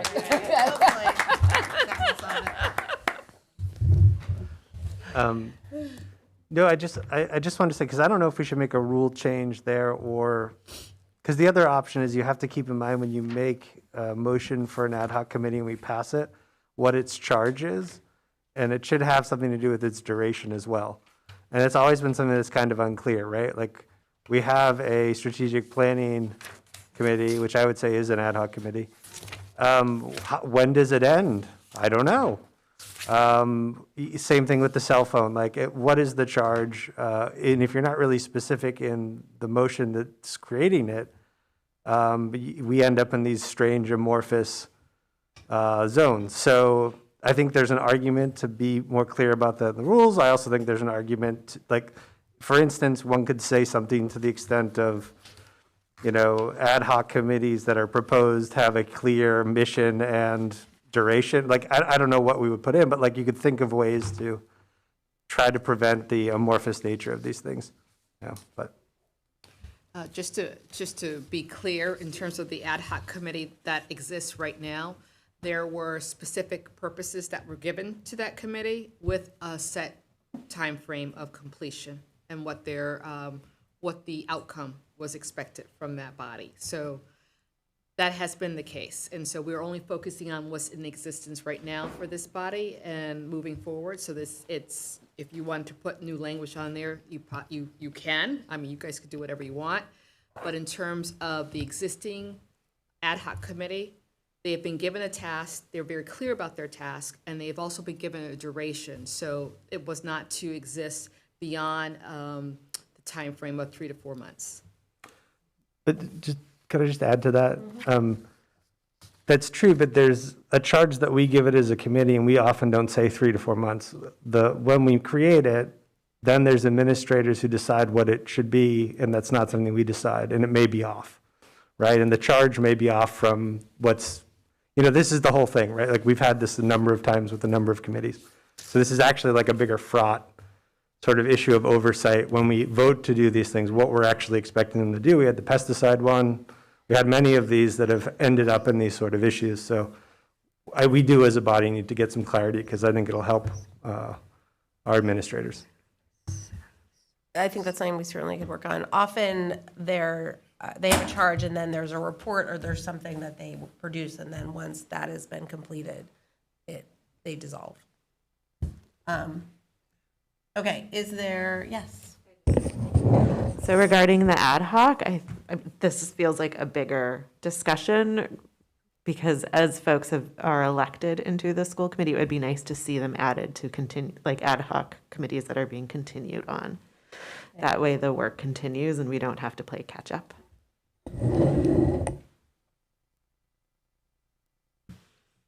Okay, any other amendments or discussion on the rules? So again, I'm a little unclear about process, but if I may.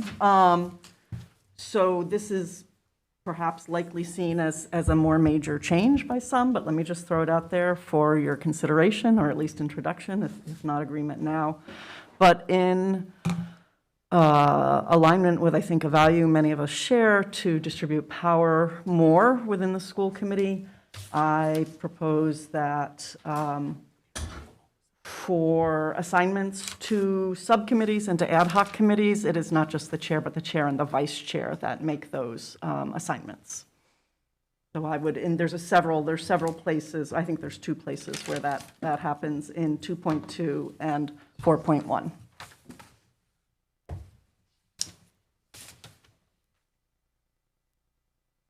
Member Stein. I might be wrong about this, but I think the charter doesn't allow that. I think that the charter gives the mayor the power. I mean, it could be wrong, but I don't know that we can amend that in our rules. I'm also not sure, which is why I threw it to you to then try and look at it. It may be that that's not something. I'd like to ask for a 5-minute break. Sure, 8:06, so we'll come back at 8, about 8:12.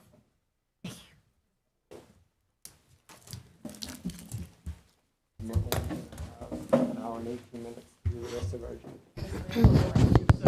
Thank you. Okay, I was about to say it. Be careful there. Yeah, so these mics are still, so just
Okay, thank you. We are back from recess. And I did find that in the charter. I did as well. Okay, so, which says that school committee chair shall appoint all members of all subcommittees of the school committee, whether special or standing. Understood. Yeah, so I would not mind help. Recording in progress. Okay. Any further amendments or discussion? Member Stein? I just want to add this because I missed the deliberation mostly on it, but I just want everyone to be really clear that if the 9:30, if this passes and the 9:30 rule is starting at 9:30, which right now would be in an hour and 12 minutes, and we're still on the first item, we would have to extend the time and extend the time and extend the time, or if we don't, have to come back here within a week and trying to schedule, we're going to see how hard it is to schedule this retreat, but to try to schedule a quorum within a week and pick up the work is tough. So just, I guess, keep that in mind. Didn't the motion pass? Yes. No, I know, but I'm saying we're going to vote on the total package. Right, Oh, yeah. this is still part of the package? Yes, Yeah. this is part of the package. I mean, we can just suspend the rule, which we do. Okay, any further discussion? Cassie, can you repeat the motion, please? This is way back at the beginning, right? To put the rules of procedure on the floor for amendments from other members and change to discuss, have changes discussed at another time? Is that where we are? Yeah. I apologize. As amended. Okay, Do you want me to run through it? sure. Okay. The motion was to put it on the floor for discussion and to hold a retreat to discuss changes to both the rules and the norms, which is a further agenda item. Yeah. To incorporate all of the changes that were suggested by the chair. I'm not going to list all those numbers, but all of those ones that we talked about. And also was further amended to change, I don't have the number, but the rule providing when we are supposed to end or extend time from 11 p.m. to 9:30 p.m. Yeah. That was everything, yes? Okay. So, roll call, please, when you're ready. Sorry, this is the confusing discussion to track. Member Stein? Yes. Member Martin? Yes. Member Mahoney?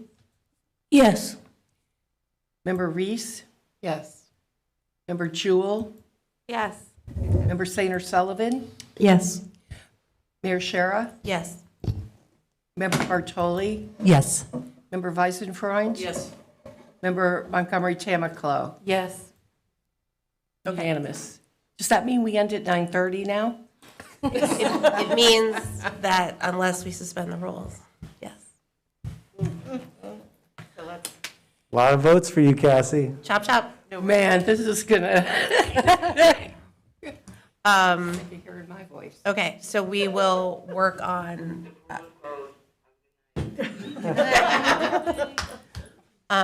We will work on scheduling a retreat. Okay, next item is the election of the vice chair. And just to sort of quickly run through, this is according to our policy, which is BDB. Duties assigned to the vice chairperson include receiving guidance from and helping the chairperson perform the chairperson's enumerated duties. Excuse me. The vice chair acts as chair in the chairperson's absence. Vice chair serves as the public spokesperson for the committee at all times, except as this responsibility is specifically delegated to others. Vice chair consults with the superintendent and chair in the planning of committee agendas, of the committee agenda, and is responsible for planning school committee retreats. I will just add from my experience that the vice chair needs to be generally available and able to respond and meet when needed during the day, and need to, as spokesperson, need to be able to faithfully communicate the will of the majority of the school committee as the spokesperson. And the vice chair works very closely with the superintendent and with the chair, and we need, or we have been able to rely on them to work collaboratively with us and to help with duties in between meetings. I am going to go over how the vote happens, just so everyone's clear. So I will open the floor to nominations, and then according to Robert's rules, any member may call out, "I nominate," and state who they nominate. Excuse me. They don't need to be recognized by the chair to do that, and no second is required on a nomination. Then I will announce who has been nominated, and I'll ask if there are any further nominations, and if not, then the nominations will then be closed. And then under Robert's rules, the vote on electing officers itself and the announcement of the vote is not debatable once it's before the body, but the members may speak in favor of or in opposition to nominated candidates before the vote is called. Per the school committee custom and consistent with Robert's rules, voting is done by a roll call vote. And once nominations are closed and after members have had an opportunity to speak to the nominees, I'll call for a roll call and ask that a motion be made to move that the vote be taken by roll call with the voting members stating the name of the nominee they would like to serve as vice chair of the committee. So each member will then state on record the name of the nominee for whom they are voting. And using what we've done in the past, and is also Robert's rule, is that a majority vote, so more than half of the vote is required to elect someone to office. So that means a plurality won't work, it has to be a majority. If there is not a majority, or if there's a tie, which could happen, then no candidate is dropped from the revotes. We just we vote until a majority has been reached. Okay, is that clear to everybody? Great. Okay. So I will now open the floor. I'd like to make an. Hold on. Is there a question? Yeah, I do have a question. Yeah. If there is a revote, is there an opportunity for further discussion between the revotes, or do we just keep going until someone changes their mind? That is a good question that I don't know the answer to. I can try and look in Robert's rules. And If we come to it, let's look it up. okay, so I will now open the floor to nominations. Making a nomination. I'm nominating Renika Montgomery Tamaclo as vice chair of the Northampton Mass School Committee. Okay, are there any other? I nominate member Elena Bartoli as vice chair of the Northampton School Committee. Okay. Are there any further nominations? So member Montgomery Tamaclo has been nominated and member Bartoli has been nominated. Are there any further nominations? Hearing none, I'm going to close nominations. And would invite anyone who'd like to speak to their nomination. I'll speak. Okay. Could you grab her?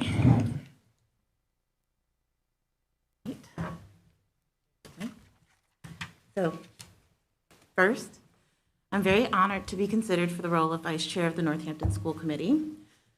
Living in Ward 3 has deepened my belief in what community can accomplish when we lead with transparency, collaboration, and a shared commitment to every child's success.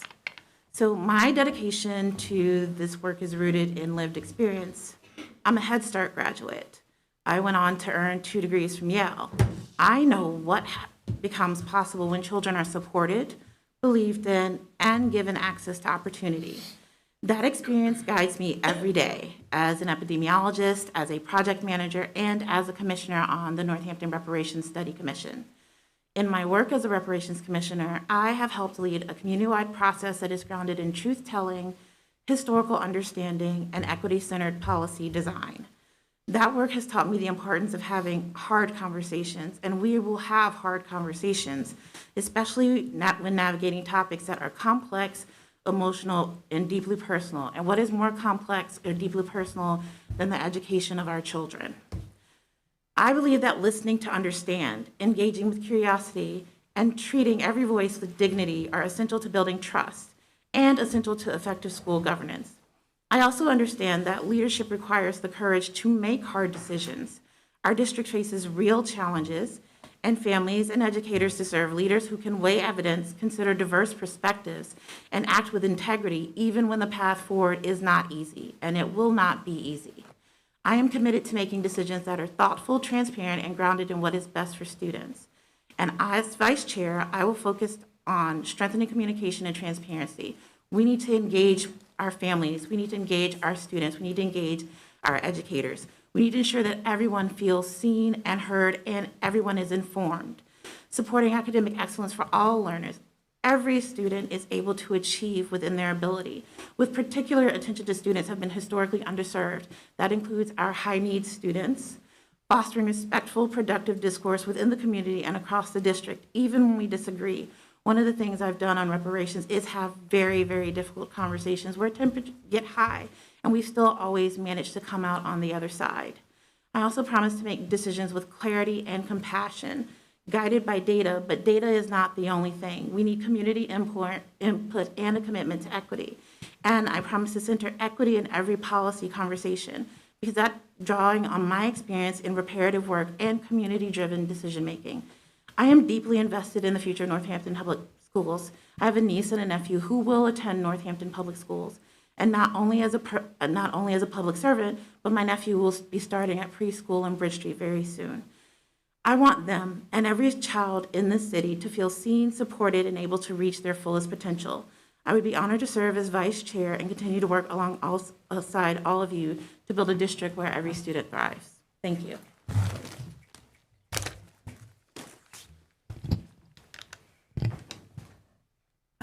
Would anyone else like to speak? I'd like to thank Member Mahoney for her nomination, which I am happy to accept. I'm going to speak briefly. I'm committed to honoring every voice in our community as we work together to build and to maintain the best possible education for our children. Thank you. Okay, thank you. Anybody else like to speak to one of the nominations? Okay, seeing no further discussion, is there a motion that the vote be taken by roll call, and that voting members will state the name of the nominee they'd like to serve as vice chair of the school committee? Someone make that motion. So moved. Is there a second? Second. Motion's made by Member Stein, seconded by Member Mahoney. Any further discussion? Actually, there's no discussion on that. Pardon me. Roll call, please, Cassie. Member Martin. Elena Bartoli. Member Mahoney. Member Bartoli? Member Reese. Member Bartoli? Member Jewell. I abstain. Member Sainer Sullivan. Member Bartoli. Mayor Shara. Member Bartoli.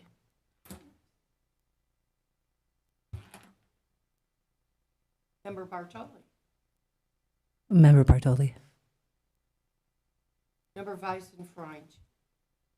Member Montgomery Tamaclo. Member Montgomery Tamaclo.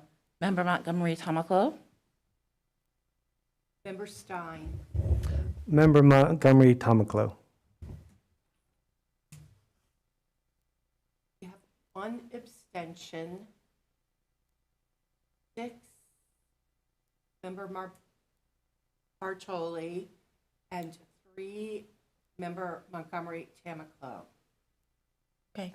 Congratulations, Member Bartoli. Thank you, Member Montgomery Tamaclo, for your willingness to serve as well. Appreciate it. Okay. Next is the adoption of the committee norms. So they are printed on the agenda. So again, these are the norms that we have, were established by a committee maybe 3 or 4 years ago. I'm just going to give a kind of brief intro. Just that we already voted to do them, so the item's off the agenda.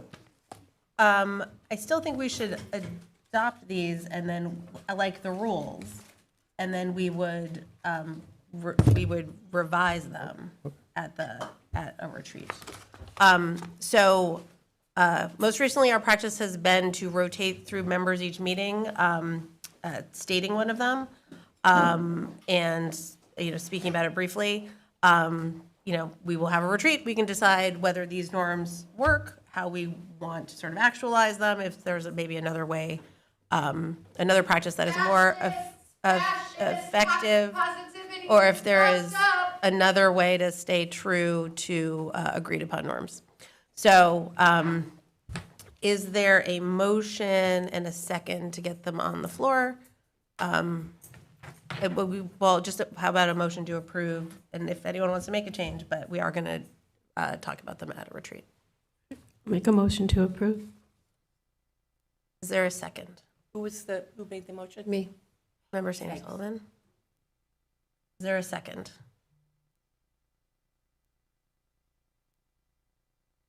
I'm sorry, could you repeat the motion, please? Oh, just to approve the. Motion to approve the norms. They can be taken up again. And then they'll be revised or discussed at the retreat in 6 weeks or whatever it is. But for now, this is what they are. So motion's been made. Is there a second? Okay. Well, then they fail because there's no second, and we won't have norms until we take them up. Okay. Next is D, which is election by roll call of the warrant officer. So this is according to our rules of procedure. 8.3, committee will designate by roll call vote a single member known as a warrant officer who will be responsible for the review and approval of all warrants as correct and approved for payment. A record of this approval will be made available on the next regular committee agenda. Such designation does not limit the responsibility of each member, meaning each member to also look over the warrants when they're on the agenda. So the warrant officer needs to be available to review and sign the warrants in a timely manner, generally within 24 hours. Is that right? 48 hours. Okay. Because that is how bills are paid. So this is actually, this was added to our rules. So I think this is the first time that we're electing a warrant officer. So I'm going to follow the same process of nominations. So ask if there's if there are any open nominations, ask if there are any, and then we will vote by roll call. Are there any nominations? Yes, Member Song. Could I just ask a technical question? Is the signature electronic? Or are people physically going down to sign something? I believe it's electronic, but Bobby is on the Zoom, and we can verify that. Yeah, I don't know if it's always. We made that an option during COVID, even though I wasn't here with you all, but that was an option. Yeah, I asked that question, and I think it can be either or. Right. Is Bobby there? She should be. Earlier. My question would be, are there any ever situations where it has to be done in person, which sometimes, at least the things I sign, that's sometimes the case. Hi, sorry. Hi, Bobby. I wasn't able to unmute, so. Yeah, mostly it's done electronically now. You're welcome certainly to come in and review it. But typically the process is that we send the entire warrant batch over electronically for you to review. And then you sign or come back with any questions, and then we bring it and enter it to the full school committee. But once the single signer has signed, it moves on to our auditor's office so they can complete the process. And just one more question. Is this, I'm trying to remember, like in the past, right, we had this as, I think, one of the assigned roles. Is it still an assigned, like, does it No. count as the role, like the liaison role or whatever? It had been Okay. in reviewing the roles to see what changes I thought needed to be made. I saw that it was in there. I think this was a change that was made in the last time the roles were revised was 2024 in June. So I think this was a change. I was not on rules and policy. I don't know why. It had been one of those 10 had been, no, they're 10, I think there were 11 positions. It is in the rules that we vote on it. So that is why I put it on the agenda for a vote. I don't, Thank you. know why the change happened. Okay, so are there any nominations? I should have noted this before. You can always nominate yourself too. Someone else does not need to nominate you. I nominate Member Stein for the warrant officer. Okay. Are there any other nominations? Well, let me ask before I close nominations. Do you accept that nomination? No. Well, there you go.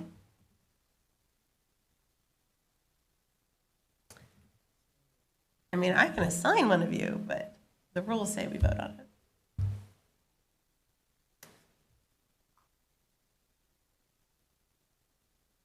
It's not that bad. How many pages are we talking, Bobby? I mean, it can be a lot, The but beginning of the school year is very, there's a lot, and then it slows down, and then the end of the school year. I imagine there's a flow to it. Once you get used to what you're looking for, it will move faster and more easily. Yeah, once you know what you're looking at, the familiarity will get there and it goes from there, so. Yes, Member Sanders. Can this person sit with you, Bobby, and kind of learn the ropes? Absolutely. I'll nominate myself for this position. Good, thank you. Any other nominations? Member Weisenfried, your hand is up, virtual hand is up. Oh, that was from earlier. Okay. Okay, if there are no further nominations, nominations are closed. Since there is only one person, we can vote by acclamation, I believe. All those in favor of Member Sanders Sullivan being the warrant officer, say aye. Aye. Aye. Well done. Any abstentions? I have a no. Did you say no? Okay, so, yeah, so any nays? Nay. Okay, or abstention, okay, so, that's 9 ayes, I believe, 1 no, and that's it, okay. Thank you for being willing to do that. Okay, warrant officer. Next up is set the annual meeting schedule on your agenda. Is the draft calendar of meetings. Can everyone see it? Do you want us to put it up on the screen? Would that be helpful for anyone? I think it would be for the folks. Oh, yeah. Cassie, is that something you're able to do?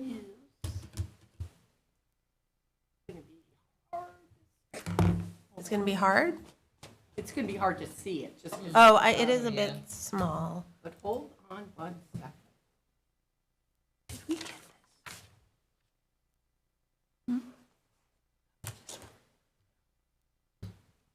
this? Okay. No. Got that up. As big as it can go, probably. Someone want to make a motion to approve the annual meeting schedule? So moved. Motion is made by Member Martin, seconded by Second. Member Mahoney. Okay, any discussion on this calendar? sorry, yes, Member Byrne. Just a point of clarification that the subcommittees, when they're appointed, can actually change these depending on the schedules of the people who are actually in those meetings, in those committees? That has been, Been the case. Yeah. And setting the time that's more convenient for the committee itself. Thank you. but generally they've tended to be in the 4 to 5 range.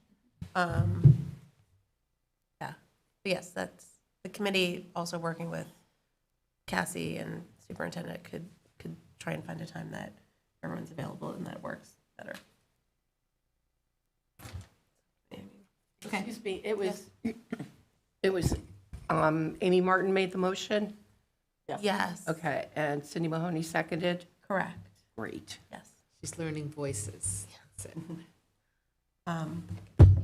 Okay, any further discussion on the calendar? Yes, Member Jewel. So I think as we're looking at a calendar, perhaps this is when we put the retreat on it, but I would also like to take, because we don't know our subcommittee assignments, I would like to take those off of the calendar now, and then we can add them on later. I think it's hard to have it on a calendar, people look forward to it, but we don't know if we can actually meet in our subcommittees.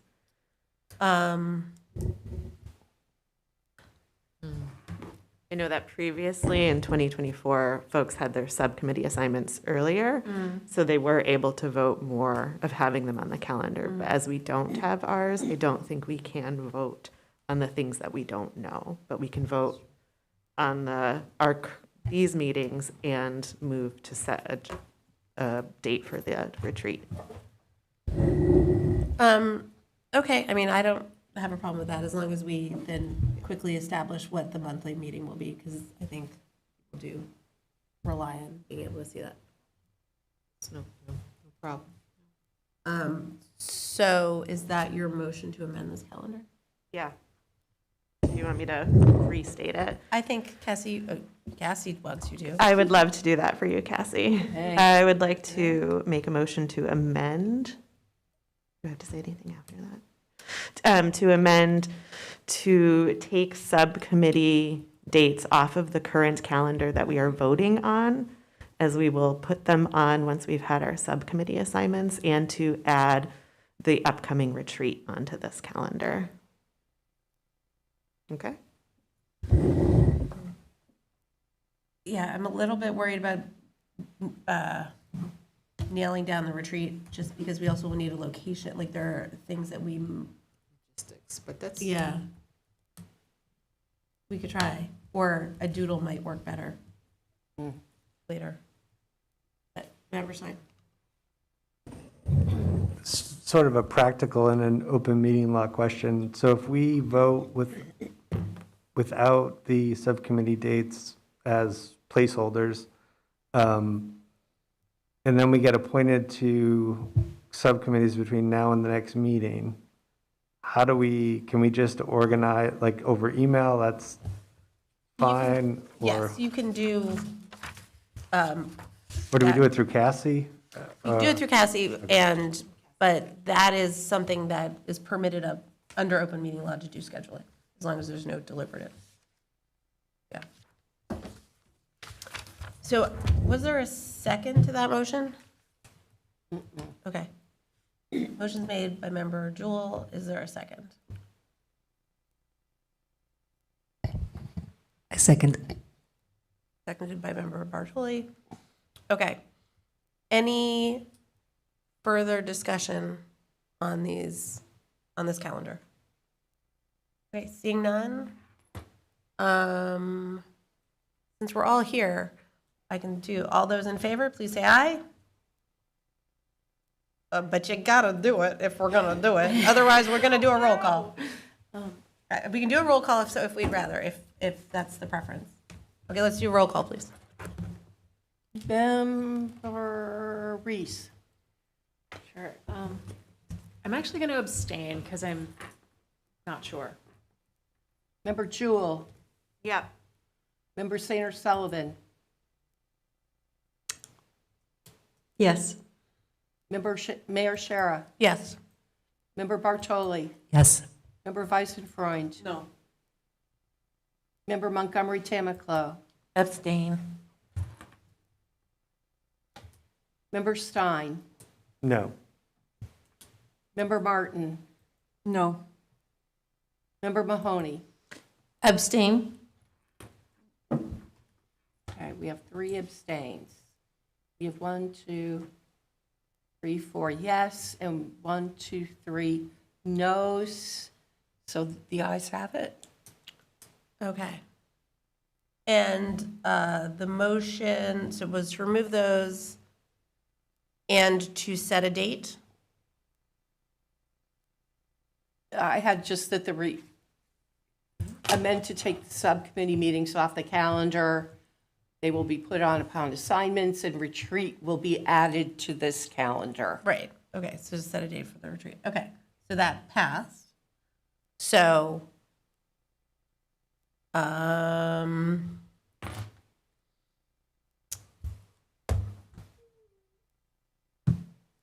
sorry, let's see, we are at January 8th.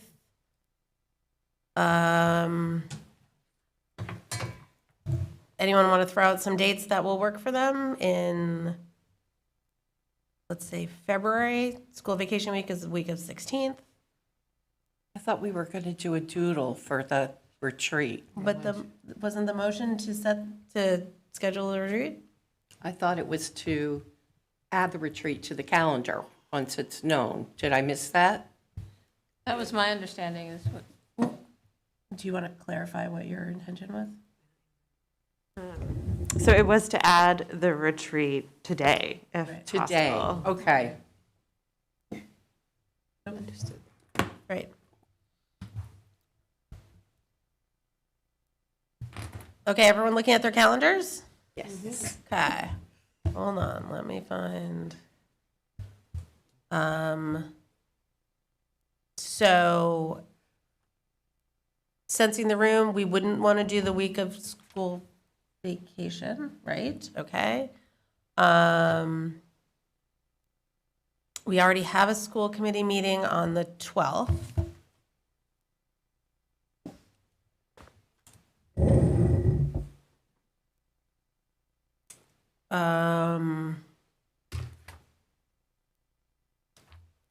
How about the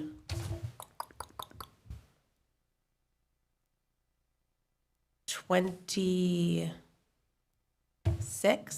of February? Is that too late? That is a Thursday. It's one of my rare. I will likely never be able to make a weekday. In the evening? Oh, just in the evening? Well, I would imagine the evening is probably gonna be what it would have to be for it to work for folks. I can't do the 26th in the evening. Okay. I have a Head Start Policy Council and other Thursdays, so. I'm sorry, what? Is the city council meet on the 5th, the 1st? Oh, yes. Yes.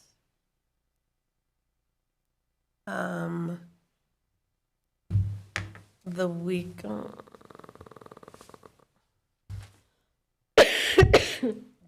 Is the 9th too soon? Monday the 9th? February 9th? There's a CPAC meeting that evening. Okay. Can I ask a question? Sure. Is there a joint meeting this month? Yes. That's on the 29th? 29th, yes.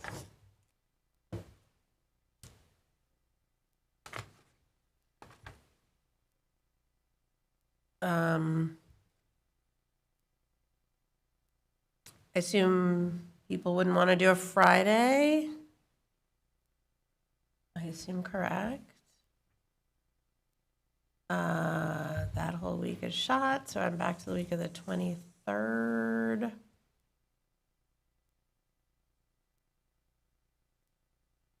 Did I ask about the? No, I can't do that.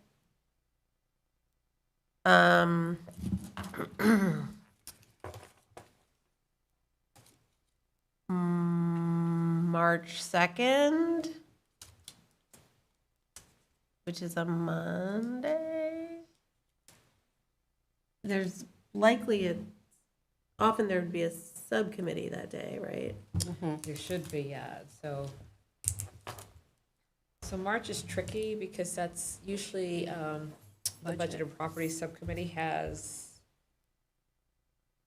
well, actually, they have a couple of meetings after the 12th. They usually have about 2 at minimum, subcommittee meetings. After the 12th of March? March. Okay. To talk about the preliminary budget. Mm-hmm. And we also have our public hearing. Yep. My reasoning for wanting to do this today is so that we actually get it on the calendar and do the work. So, I mean, we took a vote, so we're committed, we'd be committed to putting out a doodle and securing a date. But so, Chair Shara, did you say March 2nd, Monday, March 2nd? Because the Budget and Property is tentatively scheduled for the 9th. The 9th. The 9th, okay. Well, not on this motion, which wiped them all out. Right. Yeah. Yeah. But they have tended to be Mondays. Right. Second Mondays. Second Monday, right? Mm-hmm. So I see March 2nd, potentially March 3rd. Looking for some. You can do that March 9th, though. Second works for me, the third works for me. Yeah. Me as well. They would probably need to Same. meet right after the 16th. So the 9th would be available, even when they set schedules. Wait, why? Meaning that, so, just, you all consider this, so, as we're trying to fool around with the time frame. So normally in March, on the 12th, that will be the preliminary budget that'll be reviewed and presented. And so normally, Budget and Property will have a meeting the following Monday right after that, and maybe the consecutive Mondays. So the first 2 Mondays in March should be okay to plan a retreat. Okay. Okay, so does March 2nd work? Is there anyone for whom it does not work? Okay, so let's do March 2nd. And what is the earliest that people can do? Is 4 o'clock too early? 4 o'clock is too early. Yes. 5 o'clock. Too early. Yes, the head is too early? Too early, yeah. Okay. No. What? 5 is not too early. Not too early for you, but too early for others. Okay. Do the 5:30. 5:30? 5:30 work for everybody. It should, yeah. Yes? Okay. Monday, March 2nd, 5:30, and we will come up with a location.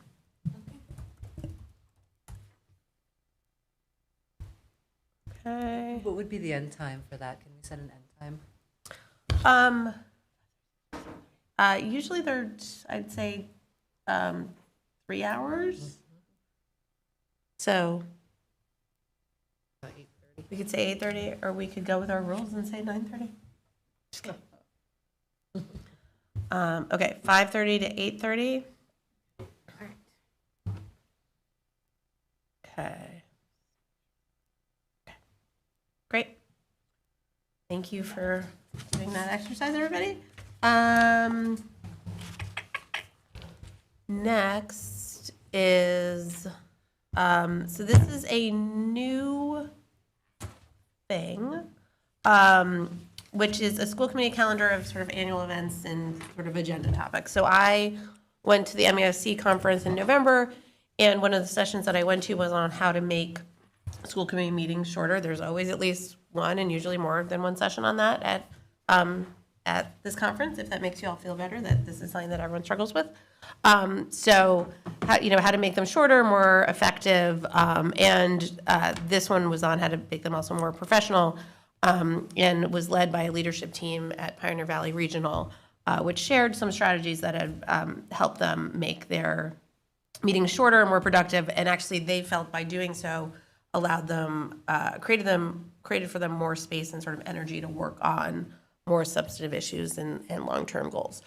So one of the strategies that they've used was creating a year-long calendar that the committee and the clerk and the superintendent and the business manager all can see and refer to, which give kind of a roadmap of what needs to be accomplished every year, because there are many things that happen annually.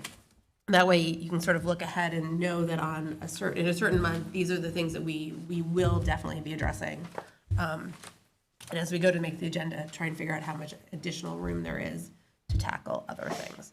So I thank Dr. Bonner, and I thank Cassie and Michelle. And I don't know if Bobby worked on this as well. Everybody did. Okay, and Bobby. But this can be dynamic and change if we come up with other things, but this was what we've come up with, just so that kind of to give us, again, a roadmap to be able to sort of see the year ahead of the things that we know have to happen. So it's kind of just a tool. If we want to, I don't know that we need to vote to accept it, it just kind of is, but if you'd like to, and feel free. But, okay. I don't know if it's necessary to do this tonight, but there's something I would like to add to it, to be a recurring annual thing, which is the Day on the Hill. Oh, yes, that should have been on there. It's been moved from May to March 30th this year. That's it. We didn't know the new date. Okay. It's Great. Monday, March 30th. The Day of Atonement? It should be, but it's the Day on the Hill. Day on the Hill. Oh, Day of Atonement. Okay, we will add that. And have they committed to always moving it? Excuse me, the Day of Atonement is actually a holy Jewish holiday. Yes, I knew that, and I apologize if I was flip. Yeah, I don't think it's appropriate joking material. I think she misheard. So has the commitment been made to always have it then, or are they sort of trying it out? Do you know? That's the attempt, is to have it earlier. So Okay. that's why it was moved to March. But Great, so we'll put that on there for March. Great. Clarifying question? Yes. So the item that is the capital improvement request presented to the advisory committee, I don't believe there's a practice, but I'm obviously learning about this. Could there be a preceding piece so that it's presented to the school committee or budget and property the preceding month? I don't have it up in front of me. Hold on. Let me click on And that. that means that they would, administration would have to have it ready for, this year we had it early, it was about the end of September that we presented. Yeah, it might be. It might have been October. Depending Yeah. on when the request is made from Director Nardi, when all the department heads have to submit. So it would have worked this year, though, So, yeah, we could- well, each year it seems to be getting earlier and earlier for the request. So it would probably have to be done early, probably early in September. She usually gets that stuff from us, at least by the end of September. So It just requires for the administrators to prepare sooner. Does that seem doable? Or is that a Not a problem. Okay.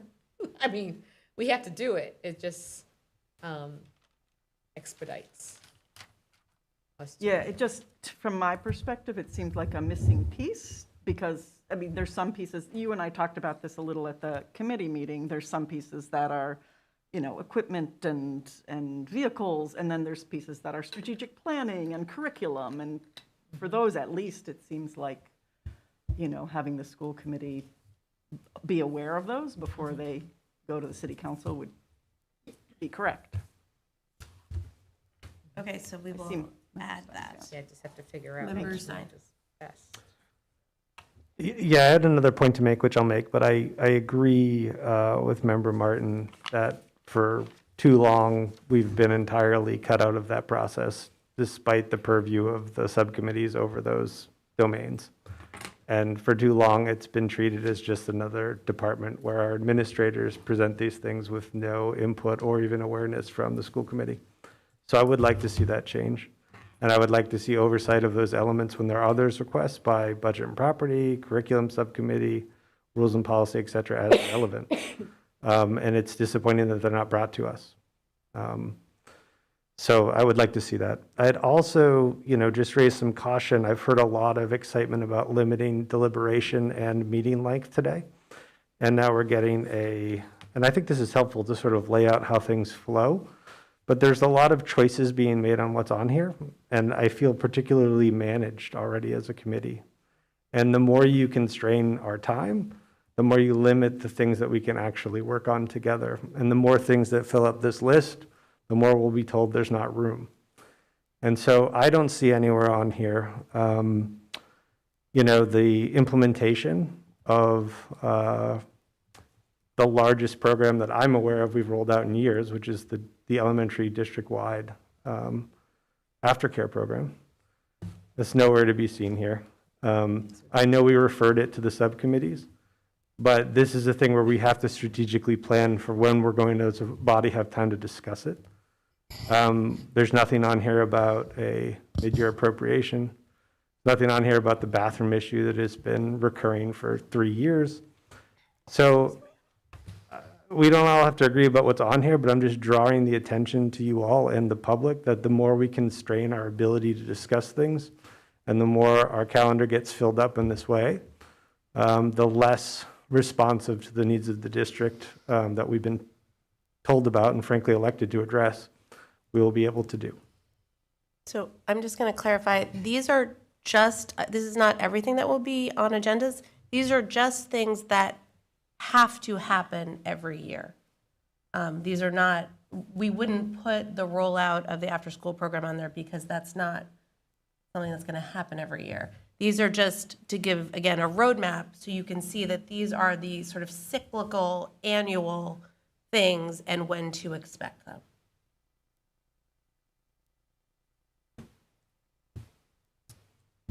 Okay, any further discussion? Okay.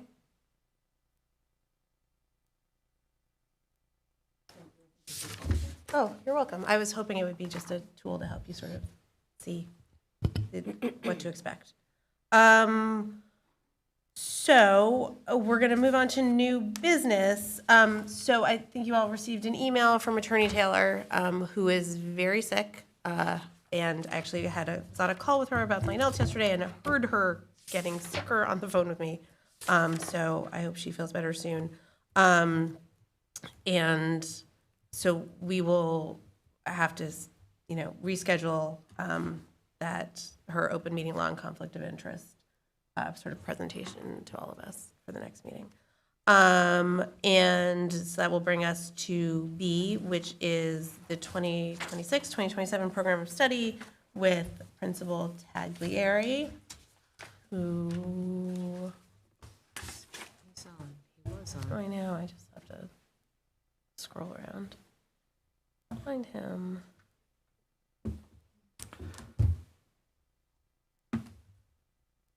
There he is. And actually, Cassie, could you make Principal Taglieri a co-host, please? Yes. And then make it easier. Could I ask you a procedural question on this Sure. before we get started? Is this a first reading? Is this something that will be folded into what we're presented in February to vote on? Are we being asked to vote on this? So this is informational, which will be the main change, what will be presented in February in terms of the program of studies. And we wanted to give you information earlier on so that it would not take from the deliberation in February.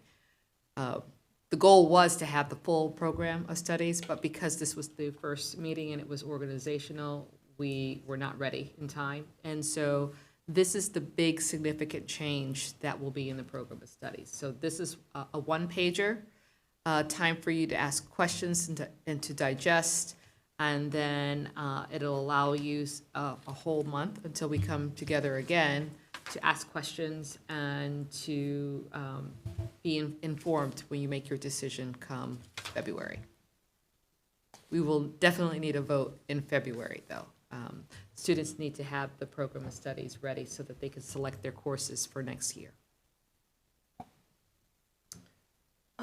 Dr. Bonner, I'm not finding. I know, what's so weird is when I, but I search, see he's him. there, but I can't find him And either. he seems to be He unmuted. Can you hear me? Oh, There yes. you are, Ben. Yes, now we can. B. Yes. Hello.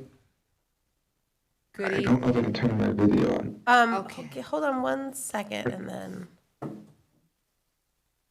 could you make him a co-host, or are you trying to do that, Cassie? I'm still not seeing. I have him, but I cannot make him a co-host. Maybe I can. No, you can't, only the, Cassie can. hold on. Okay, try your video now, please. There you are. There you are. Hello, Hi, welcome. Yeah, okay. How's it look? All right. Hi, everybody. Hi. Can you hear me okay? Yes. Okay. Thanks for having me tonight, and welcome to all the new members of the school committee. So I asked to be on the agenda tonight because in general we present any changes to the program of studies at the February meeting. And most of the time, the most discussed item would be something like a new course proposal. But this year, we're also including language related to introducing every other day or alternating day courses. And that's a more significant change than would be typical in a program of studies presentation. And the program of studies really does need to be approved at that February meeting so that we can move forward with course registrations in March. And so I wanted to make sure that everybody understood what this change was and had time to process it before presenting it in February, and if we ran into any hurdles or questions that we couldn't resolve, I didn't want that to delay the passage of the entirety of the program. So that was sort of the intent of being here tonight. And as far as the proposal itself, we run what's called a 4x4 block schedule. So we have semester-long courses for the most part, and we do 4 of them a day. They're about 76 minutes long each, and they run every day. And that allows students to take a total of 8 courses per year. Some of the AP courses do run the entirety of the year, not all of them. And so what this enables students to do is take additional courses by having one period where not all of the classes that period would run on alternating days, but some of them would. And we call it like an A day, B day schedule. So 1 week on a Monday, let's say you're taking psychology, in this alternating day format, that might be on Monday, Wednesday, and Friday that week. And on the B day, you might be taking chorus, and that would run on Tuesday and Thursday of that week. And then the following week, it would flip, and you'd have chorus on Monday, Wednesday, and Friday, and psychology on Tuesday and Thursday. And so it's a half-credit course that runs for the 1 semester, that allows students access to additional, primarily electives at this point. And I don't know if you've had a chance to review the document or not, or how much detail I'm going to go into it, or if I should just jump into questions procedurally. I know it is getting late, and I appreciate you adding me to the agenda tonight. Ben, we can actually put a sample schedule on the screen. So if Cassie would, she's ready to That's load. page 2. Yeah. Or page 2 and 3. There was, On the, okay, so she was able to get it. Okay. We're going to also share it on the screen for the public. Hold on a second. Well, that's been, I will say, there's a lot of reasons to do this. The driving force behind it has been the allowance to run an every other day learning strategies class. So right now, for our students on IEPs who have a learning strategies class, it runs every day for 5 days a week. and they take it for the entirety of the year, which means that 1/4 of their schedule is their learning strategies class. I believe that not every student needs that amount of time. Our other option is called a learning lab, which meets for 30 minutes a week, sometimes twice a week. And that's a huge difference between 375 minutes a week and 30 or maybe 60 minutes a week. And in this model, you'd average roughly, I think, 180 minutes a week in that type of support class. So this is what the schedule would look like, just a sample schedule the student might have. And you can see that in third period, that's where the alternating day course would occur. And so in this one example, you see the A day week where the A class meets on Monday, Wednesday, Friday, and then on the B week, the B class meets on Monday, Wednesday, and Friday. So over the course of 2 weeks, each class meets 5 times. These A day, B day designations are done at the start of the year based on scheduled school days. And so if there's a holiday in the week, you'd run it as you can see in week 3, it shows a sample of that. So there's no class on Monday. It's an A week, so Tuesday's the A day, Wednesday's the B day, Thursday's the A day, Friday's the B day. And the significant one is week 4, which I think is a little bit lower on page 3. Where if there's an unexpected day, so let's say this was a B week and Monday's classes were scheduled to be B days, and then Tuesday would be A day. Wednesday should have been a B day, but there was a snow day. But we still we keep the A day so everyone knows we keep the schedule as planned for unexpected disruptions. In part, that's because of our student information system, has that preloaded per day for attendance purposes. Thank you. Are you ready for questions? He's like, Principal, yes? Good. I'm going to go to questions. Is that okay, Principal Taglieri? Yeah, questions Is is that great. okay? Okay, great. Member Stein and then Member Sainer-Sullivan. Hi, Principal Taglieri. Thanks for this presentation. I have 2 big questions.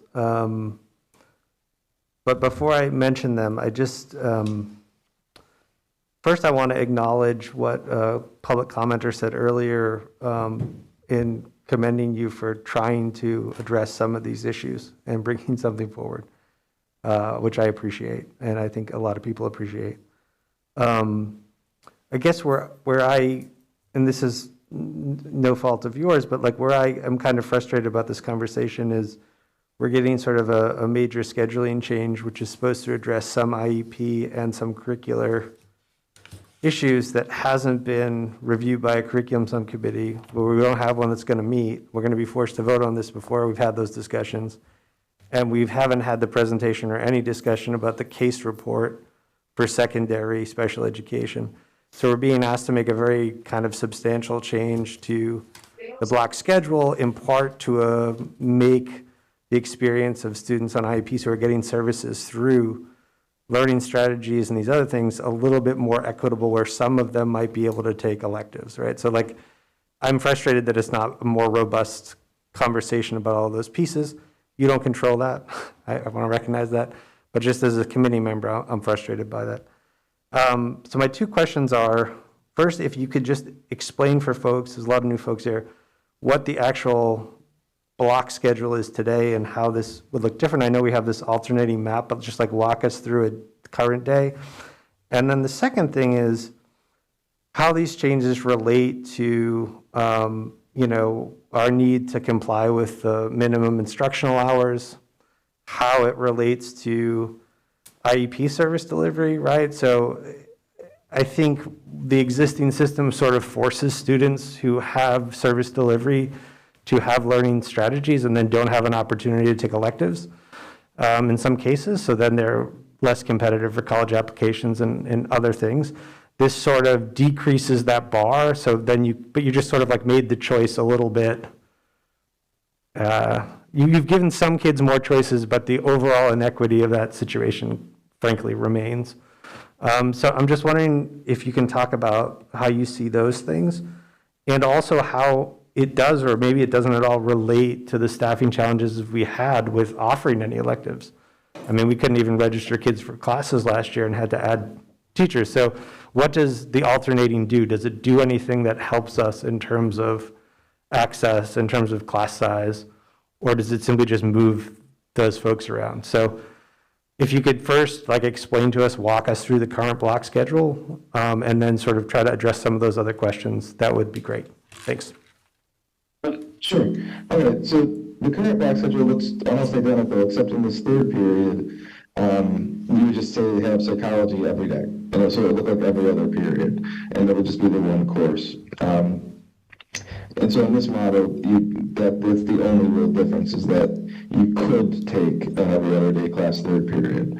And not every class that's running third period will be every other day. That would be the one period for scheduling purposes that any of them would run. In part, that's to try to get the greatest concentration of interest in the class, in those classes. It makes it easier to schedule when it's all just one period, because you have to take two of them in order to take one in any given semester. So the regular 4x4 block looks just like this, only that third period doesn't have the alternating day option.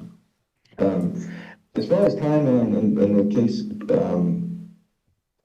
report, we had to start talking about this as a faculty last year, because a huge component of this was trying to identify and develop courses that could be taught in this model. So for instance, psychology is a course that already exists, but would be a course in this model that would be like a psychology light. It's a half credit psychology class. It's not the full curriculum of the everyday psychology that an everyday psychology class would have. And then there was also additional courses that were developed with this in mind. I believe the SAT ACT prep classes will be a new class that we're proposing in February that was made to fit in this model. Could you remind me of your other questions? I'm sorry.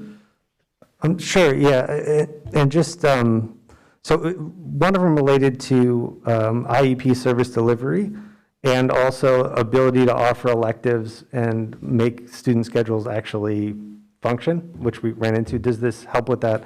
But I just want to clarify something you just said. It sounds like we've kind of gone through what I would consider a major curriculum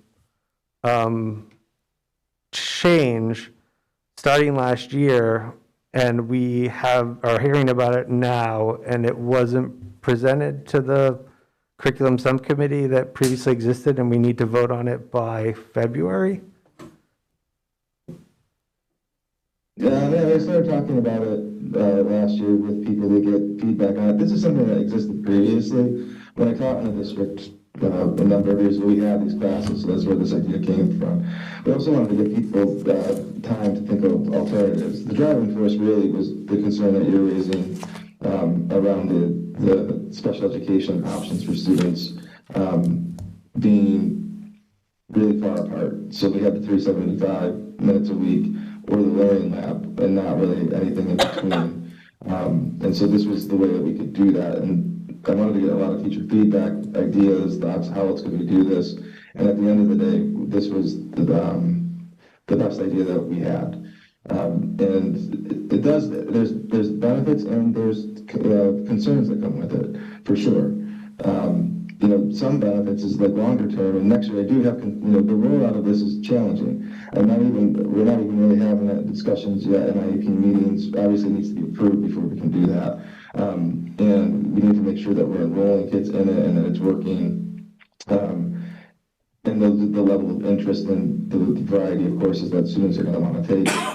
There's a lot that we need to kind of go through this process and learn as we're doing, because it is, it's a significant new option, but it doesn't change anybody's current experience if they don't want it to.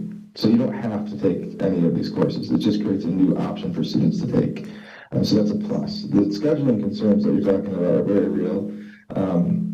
a teacher teaching this model does have to teach 2 courses. It could be the same course twice. So like if you're teaching psychology, you can teach psychology on an A day and on a B day. And trying to get the kids to all of that balanced out so that they can find 2 courses that they want to take that are meeting in the same, in this format. That's a lot. Myself and the guidance department are concerned about how that's going to go. It's a lot. It's a learning process for us to make this happen. But we're driven to do it. And then long term, once it's shown that it's working, there's a lot of interest in some of our core classes, particularly in world language and math, potentially moving into this model so that there's continuity in those courses. There's no, right now in our current model in a 4x4 block, if you had math in the fall of one year and math not again until the spring of the following year, you can go basically a full year without having had math. And that presents a lot of challenges for retention. So if we can get this to work, then we could start to look at moving some of the core classes that really benefit from that continuity into this model and it growing. But it was really an idea that we need to get this, we need to try this to get this moving. And I have not heard another idea in the time that we've been thinking about this that would allow us to create this sort of middle option for students. Could I ask one follow-up? Thank you. That's really helpful. And I take the difficulties you're pointing out very seriously, and I hear you. And I guess from my perspective, what we're saying is this creates more choice, but given the severe constraints on scheduling, kids might not have a choice anyway. I mean, this is what we ran into where we had, 45 kids that couldn't register for a class last year, and you just had to take what you could get. So the mapping of this new course and credit curriculum onto available staff and the student body and how it will actually flow through to meet the graduation requirements, I'm worried about. It sounds like guidance and you are worried about that. So it theoretically improves choice, but practically we might be in the same boat. And I guess I would say the other option, right, the other middle option to consider is if we're not looking at primarily doing IEP service delivery through this block schedule, which prevents people from taking other courses, and had other modes of service delivery, whether they're pull out or push in other ways, other accommodations, which would require resources, things could look different as well. And I understand there's an idea of not talking about ideas that require resources, or at least talking to us about them. But I do wonder what other models are possible if we went away from primarily trying to deliver service delivery through these blocks and looked at it in other ways. I mean, we don't deliver this that way at elementary, at JFK necessarily. They look different, right? There's other ways to do these things. They have different problems than you do. But I'm nervous that we're going to be asked to vote on this and then just roll it out in a month. Thank you. Member Mahoney. Oh, I'm so sorry. Yes. Okay. Sorry. The virtual hands and the in-person hands trip me up sometimes. Member Sanders Sullivan.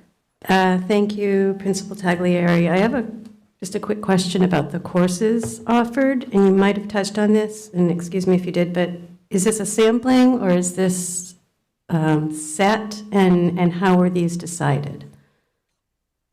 It's kind of set, and I'd say kind of because these are the courses that we'll be able to offer in this for students to register for in this March. These were decided by each department. I asked every department to come up with a couple of courses that were primarily electives and that were not grade level dependent, so that it had the widest ability for students to be able to the greatest number of students would be able to access these courses to try to generate the greatest amount of interest in these courses, because that's one of the key components of this. That said, because we don't know the level of student interest in taking these types of courses, we won't know until we know what the interest level is, we don't know how many of them we can run. So this whole thing is structured to try to concentrate the interest in these courses into this one period and have it be available to the widest array of students possible, so that we can generate the most interest, so that we can have the classes be as large as we can. We need to have a critical mass of students registering for each one to be able to run it. So it's quite possible that we'll offer, I think it's 14, and we may only run 8 of them. Thank you. Principal Taglieri, thank you very much to you and your team who have worked to put this together. It's something that the CPAC community has really been advocating for, so I truly appreciate it. Thank you. And I just wanted to touch upon something that Member Stein said. There are 2 upcoming CPAC meetings. One is this Monday, January 12th, which will be on transition, but the one February 9th, it's my understanding that the case collaborative report will be presented that day. So that would give us some background on the secondary experience. So thank you. Thank you, and I think I might be going to that meeting. And yeah, but like I said, the work on this predated even our collaboration with CASE, so we don't have the results from that. But I think this was the thing that we could do right now within our existing format, within our existing contracts, that could allow us to start to generate additional options for all of our students. Member Joel. Thanks, Principal Taglieri. So one of the questions the question I have is, I know that there's been teacher feedback, but has there been any student feedback from current students or students that have recently graduated? I did talk to my student union representatives about this idea and asked them to talk to other students about it. I've not had widespread interest in this. I've not gathered widespread input on this, but the feedback that I've gotten has been a lot of curiosity. Part of the challenge in getting feedback on it is that it's a little hard to understand. And we really are going to have to take time with the students to explain how it works and what they're going to have to do. But it's a little complicated. And so the general idea, though, is being able to take additional courses that might be of high interest, but not necessarily a graduation requirement, or a really advanced level course that a lot of our students are seeking for college applications, but that they'd really like to be able to take it. This allows them to take it in a smaller dose. Thank you. Can I ask you potentially for our next meeting, or even before that, if you could share with us if you do get further feedback from students, particularly students who are currently in learning strategies and in learning lab? Yeah, we did do some consultation with liaisons about the number of students that maybe that this would be a good fit for, and it's really hard to gather that. It's hard to know, I guess, is really it's really hypothetical, but this gives something, especially for our rising ninth graders, to try, who haven't had the everyday strategies experience, that I think and have become reliant on that. And Member Stein made a comment too about some of the other models of special education delivery. We do some of them. I would like them to grow, and I actually believe that this will allow us to grow that. Again, that's complicated, but that is one of the long-term goals with this model, is to have greater capacity for our special education teachers to be interacting with students in a variety of ways, in addition to the learning strategies environment. Thank you. Any other questions or comments, Principal? Okay. Seeing none, we'll say goodnight to you. Thank you so much. Appreciate it. All right, thank you. Thank you for your time. And welcome to everybody who's new. And returning too. Thank you. Thank you, Ben. Point of order, we've got to extend time. Yes, it's 9:29. Is there a motion? Well, there was an update. Donation. Oh, yes, there's a donation and an update, yes. Both which will be fairly brief. So is there a motion to suspend the rules and until a certain time? I motion to suspend the rules and extend the time until 9:45. Second. Motion's made by Member Bartoli, seconded by Member Mahoney. Any discussion? Can we not do it till 9:45? Just Well, we don't have, I mean, if we had Yeah. before 9:40, we don't. no, I mean like 10 o'clock, because I know that there is an update on superintendent search, and just if there's a lot of questions. But Well, that's the motion on the floor. So let's vote. And if it vote on it, passes. yes. Roll call, please, Cassie. Sorry.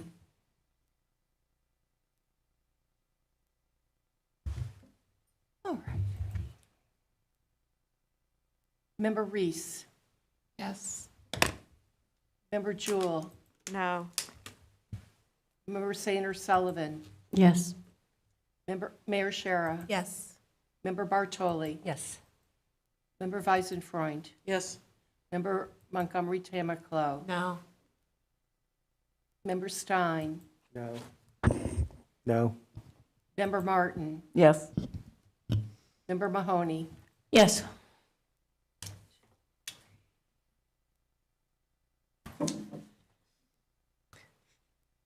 seven yes, three no. Okay. Okay, so moving on to C, which is vote to accept a donation. This is for $1,100. This is a donation from Edwards Church to the Northampton Public Schools to cover staff stipends for, The BIPOC affinity group. does this say, I can't. BIPOC. Oh, yeah, no, I just can't figure out what that, for. Stipends oh, for folks. Folks, okay. FOLKS. Didn't read it. Who attend the BIPOC affinity groups or the organization group meetings. Is there a motion to accept?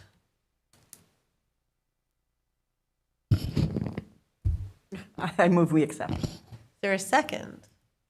Second. Okay. Any discussion? Who was the second? I'm sorry. The second was Got it, Robbie. Member Sanders Sullivan. Okay. Any discussion on accepting this donation? All those in favor, please say aye. Aye. Any objections? Abstentions? Okay, that passes unanimously. Okay, good night, thank you. And then a brief update. So just to let everyone know, we've received many letters of interest for the preliminary superintendent search committee.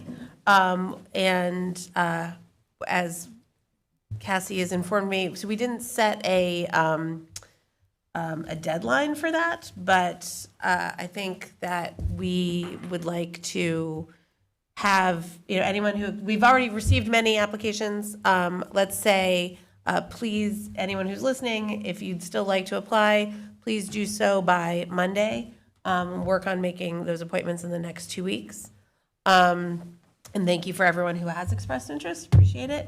There will be 2 school committee members serving on it. If you're interested, please let me know. I believe I've heard from a couple of members, but if it's anyone else, please let me know. And just an update that so far we have received 5 applications for superintendent, and applications close on February 13th. So we have gotten some applications, and there's still time on that. Any other updates, Cassie, that you can think of? No. Okay. And just huge thanks to Cassie and to Tracy Harity and HR, who got a lot of work done around the holidays and got this posted. And thank you to, well, it was the last committee, but that committee that did a special meeting so that we could make sure that we set parameters around salary and get that posted. Mayor Shara, we will be posting the community survey. Tomorrow's Friday, so next week we'll be posting that to the NPS and to the Northampton websites. Great, thank you. And so I will ask all of you if you have, if you have email lists, newsletters, things like that, if you could please share that on there.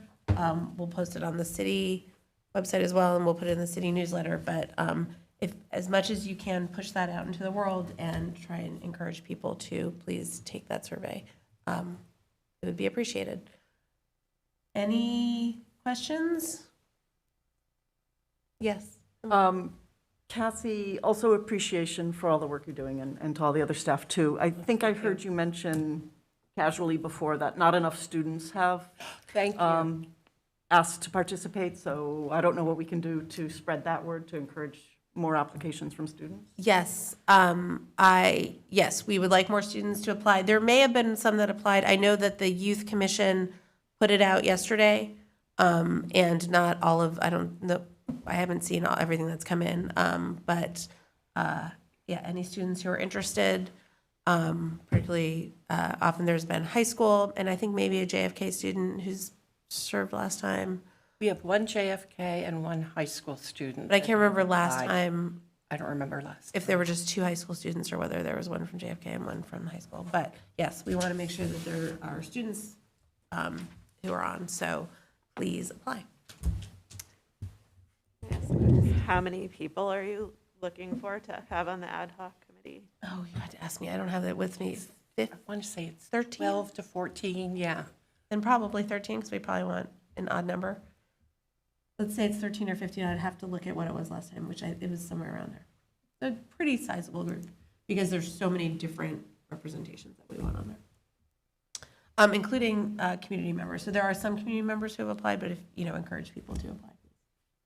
And then around like teacher, administrators, staff in the school district, do they also apply or do you appoint them? By apply, I mean, please send in a letter of interest, which we've posted multiple places. It's to go to Cassie, but it's really just saying that you're interested in the survey. Yeah. And then are you the person who's choosing the group of people or is it several people who are working with you? to I ensure that- am the person who's assigned to do that. Okay, any further discussion, questions? Seeing none, it would be appropriate for there to be a motion to adjourn. And I'll jump in once. Motion We to can sit adjourn. here till 9:45. Who made that motion? I did. Member Sanders Sullivan, seconded by? Second. Seconded by Member Montgomery Atomiclo. Roll call, please. Member Sanders Sullivan, Yes. Mayor Shara, Yes. Member Bartoli, Yes. Member Weisenfreund. Yes. Member Montgomery Tamaclo, Yes. Member Stein, Yes. Member Martin, Yes. Member Mahoney, Yes. Member Reese, Yes. Member Jewell, Yep. unanimous. Great. We have adjourned. Thank you, everyone. Thank you, everyone else who had joined us. And congratulations on having your first school committee meeting, many of you. Thank you. What is the